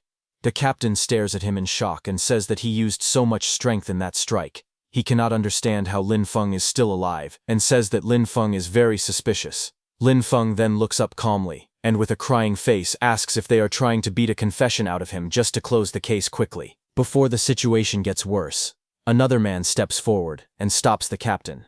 He tells Haru to calm down and look carefully. He points out that there is nature magic on Lin Feng's body, and demons hate anything related to nature, something even a child would know. The man with glasses helps Lin Feng up and tells him that they misunderstood him. He says that Lin Feng's nature magic is very pure and that they will explain everything clearly in their report. Lin Feng stands up and looks at him with gratitude. He says that the man is a good person and a truly upright official. The man answers calmly that it is just his duty. Nearby, the captain clenches his teeth in anger and glares at them. In the next moment, power explodes around him as he raises his hand again. Lightning-like energy flashes through the air as he prepares to move. Before anything can happen, the 2 officials move at the same time and step in front of Lin Feng, blocking the attack and stopping the captain from acting further. The captain stays silent, his teeth clenched, unable to say anything. After that, the law enforcement officers ride on their dragons and leave. Lin Feng watches them quietly. After a moment, he lowers his gaze and thinks to himself that this is troublesome. He realizes that just farming is not enough anymore, and that he will need enough strength to protect himself as well. Just then, golden light flickers in the air, and paper cranes slowly come toward him. One stops right in front of him, and a voice comes out. Lin Feng hears an order telling him to report to the academy training ground the next morning to take part in the freshman ability test and ranking battles. Attendance is mandatory. After delivering the message, the paper cranes disappear. Lin Feng looks at the empty air and lets out a soft sigh, wondering why it is so hard to live a peaceful life. Not far away, 2 figures stand together under a tree and watch him leave. One of them quietly remarks that Lin Feng's nature magic is incredibly pure and powerful. The woman looks at the man beside her and asks if Lin Feng is really just a farmer. The man, who is the Extraordinary Academy's principal, replies that he is not sure. He says that the system shows the boy's registered profession as Spirit Farm Master. The principal narrows his eyes and wonders if even the great level 50 nature Archmage Vela is tempted. The woman says it sounds like a mutated profession. She also feels that the boy is hiding another secret. She adds that this display of nature magic alone is enough to clear him of any suspicion of working with demons, as demons could never fake such life energy because it disgusts them too much. The principal agrees, and says this should silence some people for now. He adds that the real show is still ahead. After that, green nature energy rises and spreads around them, and in the next moment they teleport away. Then the scene shifts to the extraordinary Academy freshman training ground, where many new students have gathered together. Some of them look confused and complain that the interviews are already finished, and they have even chosen their instructors. They do not understand why there is another test. Others agree and say they thought classes would start right away. One student lowers his voice and says he has some insider information, but then laughs and refuses to tell anyone. Lin Feng stands quietly at the side, listening to their chatter without saying a word. His expression remains calm as he looks ahead, waiting for what will happen next. Just then, the pink-haired instructor steps forward and tells everyone to be quiet. She says she knows they all have many questions. She explains why the academy is holding an academy-wide entrance test after the instructor interviews. She says that yesterday, urgent military news arrived from the front. Demon attacks have become stronger, and the fortress outside the third barrier is close to collapsing. She announces that the academy has received orders and must quickly send a group of fresh forces to support the front lines. Hearing this, the students react in shock. Some shout that they have just started school and ask why they are being sent to the front so soon. Others question whether they were not supposed to study and cultivate first. The instructor speaks coldly and says that when a nest is overturned, no egg survives. If the fortress falls, the demon army will march straight toward Fengchuan City. She asks if anyone really thinks they will still be able to cultivate safely then. She ends by saying that this is not a request, but a conscription. In humanity's time of crisis, no one can stand aside. Meanwhile, a pink-haired student stands among the crowd with a young boy beside her. The boy looks up at her and tries to speak, calling her sister, but hesitates. Not far away, Lin Feng stands quietly with his backpack on his shoulder. His expression is calm, and he looks straight ahead without reacting to the noise around him. The pink-haired girl turns back to the boy and gently tells him that it is okay and not to worry. She glances in Lin Feng's direction, her cheeks slightly red, and quietly says that he is very outstanding. She wonders if he will be chosen in the draft. After that, the pink-haired instructor raises her voice and orders all freshmen to enter the training grounds and prepare for live combat testing. The crowd begins to move forward. Lin Feng walks with them, his hands in his pockets. He quietly thinks that as a farmer-type profession, he probably will not be sent to the front lines at a time like this. Otherwise, his farming plan will be disrupted. Soon, the test begins. Lin Feng stands on the field, facing a female student holding a staff. She looks at him and calls him a spirit farm master. She says she has heard that he is good at dodging. The girl suddenly raises her staff and tells Lin Feng to turn to ashes as she attacks. Flames burst out and rush toward Lin Feng. The pillar of fire roars forward, but Lin Feng calmly steps aside. The flames miss him completely. Lin Feng looks at the attack without any panic.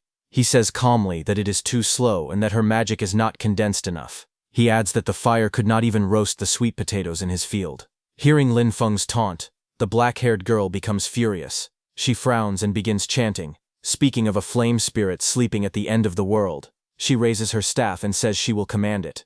While she is doing that, Lin Feng watches her quietly without saying anything. He gets bored, and before her spell can finish, he suddenly moves. Green light flashes around his arm as he strikes. He tells her calmly that her casting time is far too long. The blow lands. The girl cries out as she is sent flying backward, crashing into the ground. Green energy spreads across the arena as the dust settles. A voice announces the result of the match. Lin Feng is declared the winner. Then Lin Feng's results are displayed one after another. Lin Feng defeats opponent after opponent, and every match ends with his victory. Lin Feng scratches the back of his head and thinks that beating this many people should be enough. He feels that he can lose the next few matches on purpose. While he is thinking that, the black-haired woman steps forward and hands him some water. Lin Feng looks up at her and politely thanks her. The woman smiles and tells him that with his talent and potential, he is more than qualified to aim for a much higher stage. Lin Feng looks slightly surprised and asks what she means by a higher stage. She explains that if he earns enough credits and passes the assessments, he can be promoted into the more advanced Sunwheel Academy. The woman explains that the Advanced Academy has better cultivation techniques, stronger instructors, and even chances to obtain legendary weapons or powerful mounts. Lin Feng listens quietly, then calmly says that he appreciates the offer, but remembering the law enforcement incident, he tells her that he does not really need any of that. The woman looks surprised and asks what he wants instead. Lin Feng smiles lightly and answers that he only wants a bigger and better piece of land so he can farm in peace. Hearing that, the woman looks at him and says that he misunderstood her. She explains that she meant his final goal, what he plans to do after finishing those fields. Lin Feng answers honestly. He says that he plans to farm even more land, so more people can have land to work on. He wants everyone who wishes to farm to have fields. Hearing that, the woman smiles slightly, and thinks that wanting more land means wanting to reclaim all the land. She calls him an ambitious child. Just then, the principal walks over and asks if Lin Feng is not already developing the wasteland in the west of the city. He asks if that is still not enough. Lin Feng laughs loudly and scratches his head. He says that when it comes to farming, the more land there is, the better. Just then, there is a new announcement calling out the next match. The next match is Lin Feng versus Ai Ling. Lin Feng raises his hand slightly and smiles, saying that it is time to go. As he walks toward the arena, the principal, watching him, comments that Lin Feng is very straightforward. The black-haired woman beside him calmly says that if Lin Feng wants something, they should just give it to him. Hearing that, the principal asks the black-haired woman if she plans to take Lin Feng as a student. The woman looks at Lin Feng's back as he walks away and says that he is quite an interesting boy. The announcer calls out and tells them to prepare for battle. Ai Ling, the pink-haired girl, stands across from Lin Feng and says that she really did not expect to fight him. Her grip tightens as she says that she will give this match everything she has. Lin Feng looks at her calmly and gives a small smile. He speaks honestly and says that he cannot beat her, and that he was originally planning to surrender. Hearing him, Ai Ling jumps to attack, asking if he is insulting her. Lin Feng looks at her and calmly questions her choice. He says that she went straight into her second phase at the start and asks if that is really how she wants to fight. Then Lin Feng also makes his move and swings his hand, sending green strikes toward her. Immediately, green vines burst out and wrap tightly around Ai Ling's body, trapping her movements. Ai Ling grits her teeth and swings her leg like a blade, cutting through the vines and breaking free. The black-haired woman watching the fight looks shocked and says that a student below level 10 should not have magic this pure. The principal agrees, saying that the first time they saw it, they were shocked as well. The black-haired woman calmly says that even someone who has reached level 80 on the nature path does not have magic this pure. She says that Lin Feng's future achievements have no limits. On the battlefield, Ai Ling releases a powerful attack, but Lin Feng stands calmly behind massive green vines that block everything. The two observers agree that talents like this are extremely rare. With the right teacher guiding him, his growth will be terrifying. After watching for a moment, the woman makes a firm decision. She says that she has decided to take him as her teacher. Hearing that, the principal looks at her and says that it would not be bad if she became Lin Feng's instructor. However, he suddenly pauses and says that she said it backward. The woman looks at him seriously and says that she did not misspeak. She explains that she wants to take Lin Feng as her teacher. The principal turns to her in shock and asks if demons have burned her brain or something. The woman smiles calmly and replies that even if that were true, she still wants to become Lin Feng's disciple. At the Extraordinary Academy's freshman drill grounds, the arena explodes with movement. Lin Feng and Ai Ling clash in a whirlwind of blue energy. Their bodies spin through the air as the force of the attacks shakes the entire platform. Ai Ling charges at him with incredible speed, her weapon striking the ground hard enough to crack the stone. Lin Feng narrowly dodges, the air bursting around them. In the middle of the fight, Lin Feng stays calm. He thinks that he has already shown enough of his strength. He decides that he should pretend to be weak and then admit defeat. But then a voice echoes across the arena. It warns Lin Feng that if he keeps slacking off, the academy will take back the land in the west of the city and use it for something else. Hearing this, Lin Feng slowly turns his head and looks back. The one who said that was none other than the principal. Lin Feng's expression changes as a spark of blue light flashes in his eye. He refuses immediately. In his mind, he shouts that they cannot take back his land. Absolutely not. That land is everything to him. Ai Ling's eyes widen as she watches Lin Feng. She feels his aura shift completely. Before this moment, he had only been defending calmly, letting her attacks come to him. But now, she can tell he is finally starting to fight seriously. Green light bursts around Lin Feng as he moves his arm. Energy gathers at his palm like a swirling storm, glowing brighter and stronger with every passing second. His expression is focused and sharp. Across the arena, Ai Ling steps back. Flames burst from her body as she prepares her strongest spell. Fire wraps around her arms, her staff, and even her legs, rising higher and hotter as she begins chanting. She thrusts her weapon forward, and a massive ball of fire erupts from her magic. The fireball shoots across the battlefield with explosive speed, lighting up the entire arena and tearing into the ground as it travels toward Lin Feng. But before the fireball hits, Lin Feng rushes toward it without slowing down at all. His green energy splits the explosion apart, creating a path straight through the flames, shaking the arena and sending debris flying everywhere. Dust and flames rise in a huge explosion. Lin Feng leaps forward with power exploding from his body. Green light surrounds his fist as he jumps at Ai Ling. He shouts one line as he throws his punch, telling her to take his serious punch. His fist, glowing with pure green energy, drives forward toward Ai Ling with force great enough to shake the arena. Ai Ling's eyes widen in shock as her head jerks back from the blow. She gasps loudly, stunned by how strong the punch is. She shouts in disbelief, saying that the power he released is incredible. But right before hitting her, Lin Feng stops. He lands gracefully and smiles at her. His expression is calm and relaxed, as if the fight had never been difficult for him. He tells her softly that she let him win. In the audience, the students stare at him with their mouths open.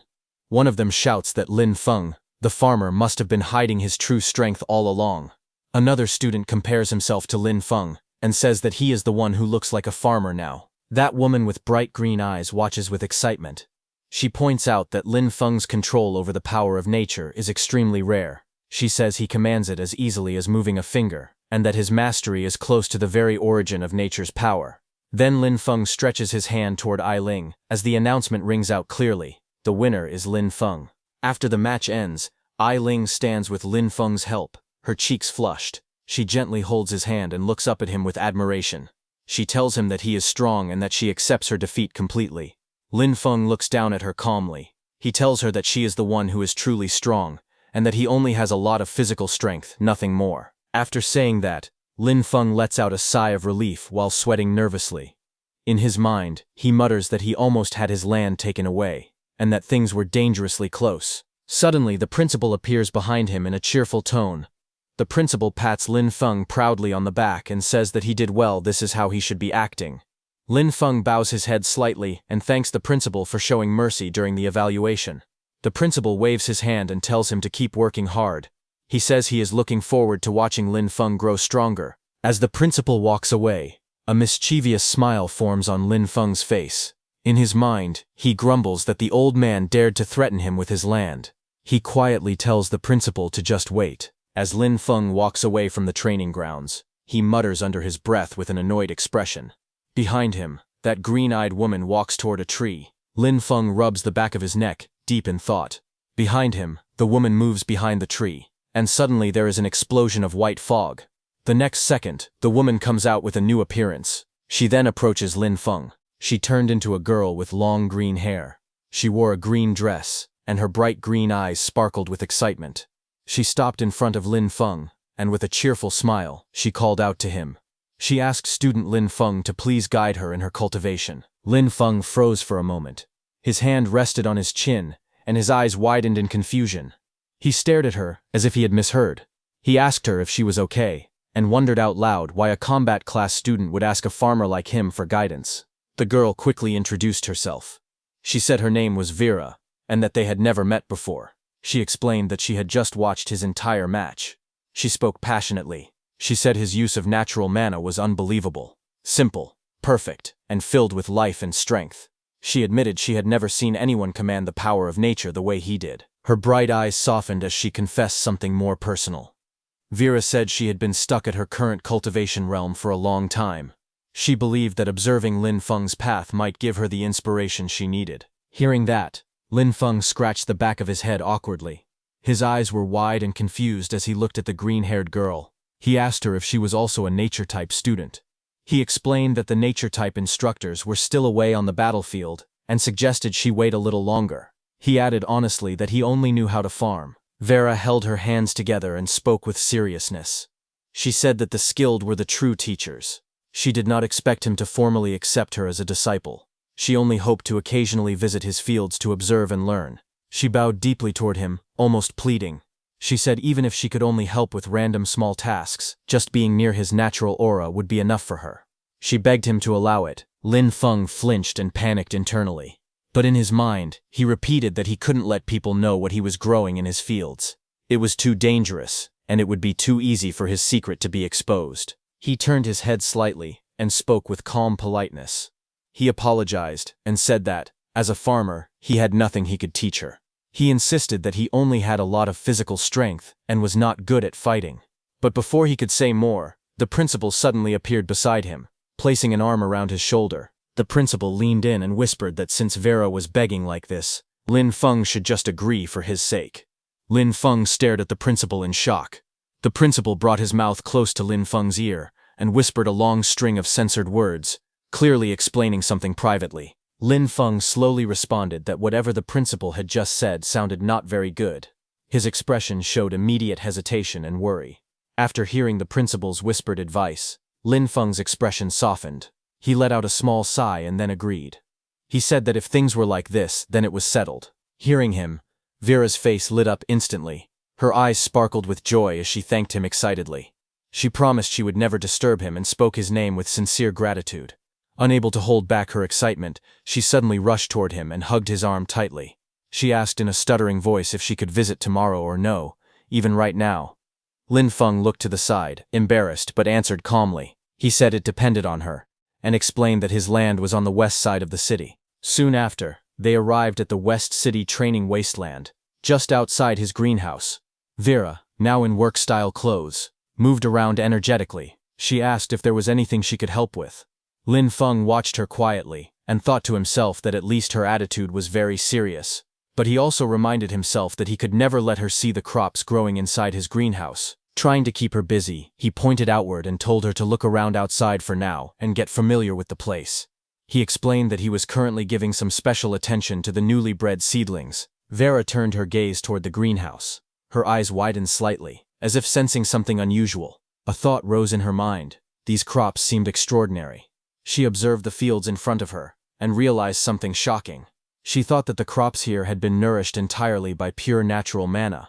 These were high-grade plants, capable of giving temporary attribute boosts. As she stood there in awe, Lin Feng walked further into the greenhouse area, his back facing her, completely unaware of the amazement spreading across her face. Vera leaned forward slightly. A soft smile formed on her face as she looked at Lin Feng's plants and said that Lin Feng was making her more and more curious. Then, 1 hour later, Lin Feng returned, but Vera was still on the ground outside the greenhouse, carefully examining the soil and plants. Suddenly, her eyes widened. She lifted a small piece of soil to her face, staring at it in shock. Her expression tightened with disbelief, and she whispered that it was unbelievable. Lin Feng walked toward her from behind. He looked down at her calmly and asked if there was a problem. Vera stood up halfway and looked up at him, still stunned. She asked him whether the crops here were really grown using only this very ordinary soil. Lin Feng nodded and confirmed it. He said that yes, it was just normal soil. Vera looked even more confused. She asked again, making sure there was no mana crystal powder, no elemental loam. Lin Feng scratched the back of his head and gave her an easy smile. He explained that he had thought about using those fertilizers, but anything infused with mana was far too expensive. With the little money he had, there was no way he could afford them. Lin Feng pointed at a small, wilted plant beside him. Its leaves were curled and dry under the sunlight. He calmly explained that these plants were probably malnourished. Vera looked at the weak crop, her green eyes narrowing in thought. A quiet inner voice rose in her mind. She noted that Lin Feng's natural mana was extremely powerful, far stronger than normal. If that was the case, she wondered if she could help him somehow. A moment later, she straightened her posture and spoke with a polite smile. She told Lin Feng that the school actually had a special rule. Students could exchange materials dropped in dungeons for certain items at the academy warehouse. Lin Feng immediately stepped closer, grabbing her shoulders in excitement. His face lit up with hope as he asked her if what she said was really true. Vera nodded and continued explaining. She gave an example. In Storm Academy's level 10 dungeon, Gloom Forest, the final boss, the Shadowfall Kobold Chieftain, sometimes dropped an item called the Chieftain's Fang. She said that this fang could be exchanged for a bottle of Earth Pulse, a rare nurturing resource. She lowered her voice slightly and added that level 10 dungeons were very difficult. Usually they needed around 5 people to clear safely. Then she admitted that what she said was indeed true, but also mentioned that this regulation would soon be cancelled by the academy. Hearing that, Lin Feng's eyes lit up with excitement. A bold smile spread across his face as he clenched his hand into a fist. He said loudly that this was great, and announced that he was going right now. Vera watched him dash away with surprising speed, a hoe in his hand. As she looked at his back, she wondered quietly if only someone with such a pure and simple heart could create such pure natural mana. Soon after, Lin Feng arrived at a massive tree-like structure. At its base, a swirling blue-purple portal glowed brightly, the entrance to the level 10 dungeon, Gloom Forest.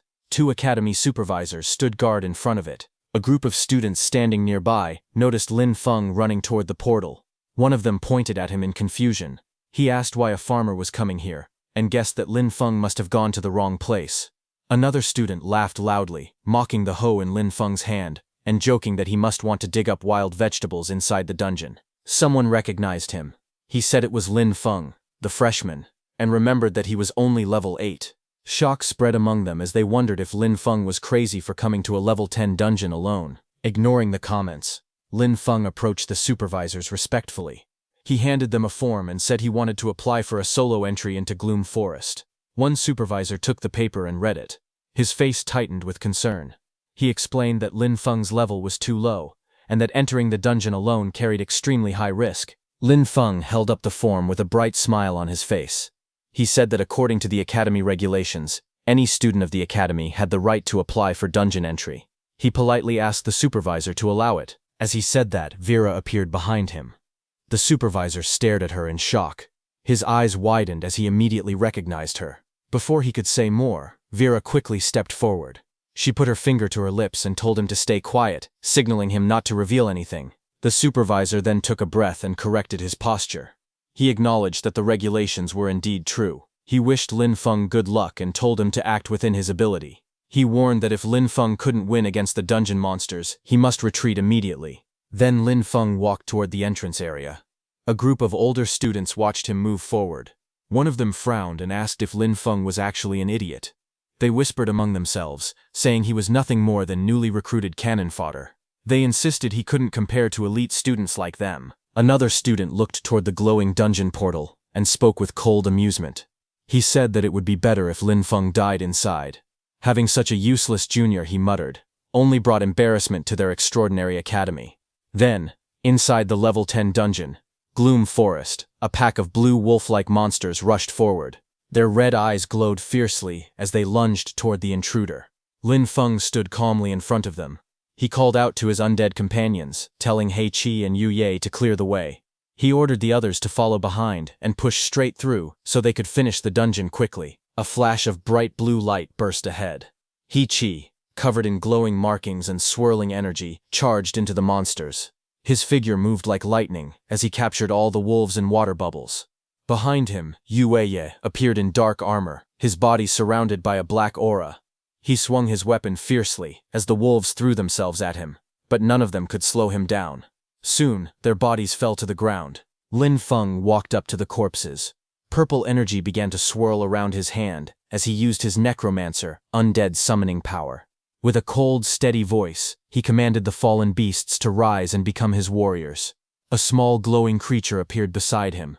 Its body shaped like a cute dog. A blue panel identified it as a kobold undead. Deeper inside the dungeon, the largest chamber opened before Lin Feng. A towering monster stood there, the Shadowfall Kobold Chieftain, level 12. The creature was massive, with long claws, sharp fangs, and red streaks of energy running across its body. Lin Feng looked up at the boss monster without fear. He placed one hand in his pocket and spoke casually. He said this was the final boss, but it didn't seem like much. It looked like this dungeon wasn't anything special either. Lin Feng yawned lazily and told his undead team to go straight for the target, as if the final boss wasn't worth his effort. Ahead of him, the massive Shadowfall Kobold Chieftain raised its glowing weapon high into the air. The boss monster let out a furious roar as it swung the blade downward with full force. But before the attack could land, He Qi, covered in black and purple flames, charged in. His body glowed with dark patterns as he struck the monster head-on. Purple, lightning-like energy burst from his attack. He Qi slammed into the Kobold Chieftain with overwhelming strength. The impact created a huge purple explosion. The force blasted through the dungeon chamber, sending shockwaves in every direction. The ground cracked, stones flew, and the air shook as the explosion blew the chieftain backward. A bright blue shockwave followed, sweeping across the entire battlefield and kicking up debris. A system panel appeared above the scene. It stated that the Shadowfall Kobold Chieftain had been defeated. Lin Feng gained experience, and his level increased to 9. The panel also showed that he had obtained one item, Chieftain's Fang. Below the notification, the chieftain's body lay motionless on the ground, surrounded by glowing drops of loot. Then another system window appeared. It stated that a summonable undead unit had been detected, but the level requirement was too low. It also said that Lin Feng could not convert the Shadowfall Kobold Chieftain into an undead summon. Another blue system panel appeared. It displayed the progress of Death F2A, glitch, showing that the progress bar had reached 10%. Lin Feng looked at the notification with a calm expression. He quietly concluded that he still could not summon monsters stronger than his own level. He said it was a pity that the boss could not be revived as an undead, but he noted that his goal for this dungeon had already been completed. The chieftain's fang began to glow with a strange blue and black energy, as if reacting to his system. Lin Feng said that since he had obtained the fang, he would go back to exchange it for fertilizer. After that, he turned around and walked toward the swirling blue portal behind him. His figure stepped into the spinning light as he left the dungeon. Outside the entrance of the level 10 dungeon, Gloom Forest, a group of people waited near the glowing portal, standing on the sandy ground as Lin Feng returned from inside. At the Academy's exchange station, an officer called Vera Lord and asked her if they really had to follow the rules and exchange the item for Lin Feng. He explained that the front lines were in an emergency, and that their combat class resources had already been distributed. But Vera calmly reassured him. She said it wasn't a combat resource at all, it was just soil fertilizer for nature-type classes. Hearing that, the officer in the suit confirmed that they had plenty of that in stock. As he spoke, a system window appeared. It showed the updated dungeon record for Gloom Forest. It stated that the solo first clear had been achieved by Lin Feng, and his evaluation was SSS. He received the special reward, 1 heroic spirit fragment. Just as the message appeared, Lin Feng stepped through the glowing portal with a relaxed expression, as if he had just taken a walk instead of clearing a dungeon alone. Nearby students stared in shock. One girl shouted that the heroic spirit fragment was a rare treasure that could strengthen someone's soul origin and increase their class potential. She could not believe he had obtained such a legendary reward. Several boys erupted in anger. One accused Lin Feng of cheating. Another insisted that he must have used illegal items or abused a dungeon bug. More voices joined the crowd. They demanded a strict investigation and wanted all his rewards taken back, especially the heroic spirit fragment. Others shouted, saying he didn't deserve it. Standing behind them, Vera touched her lips with a thoughtful smile. She softly admitted that she had expected Lin Feng to fight through the dungeon at least a few times. She hadn't imagined he would clear it in a single attempt. All the students and instructors surrounded Lin Feng, deciding to confront him directly. Lin Feng looked at the angry crowd surrounding him. With a tired expression, he asked who he had managed to offend this time.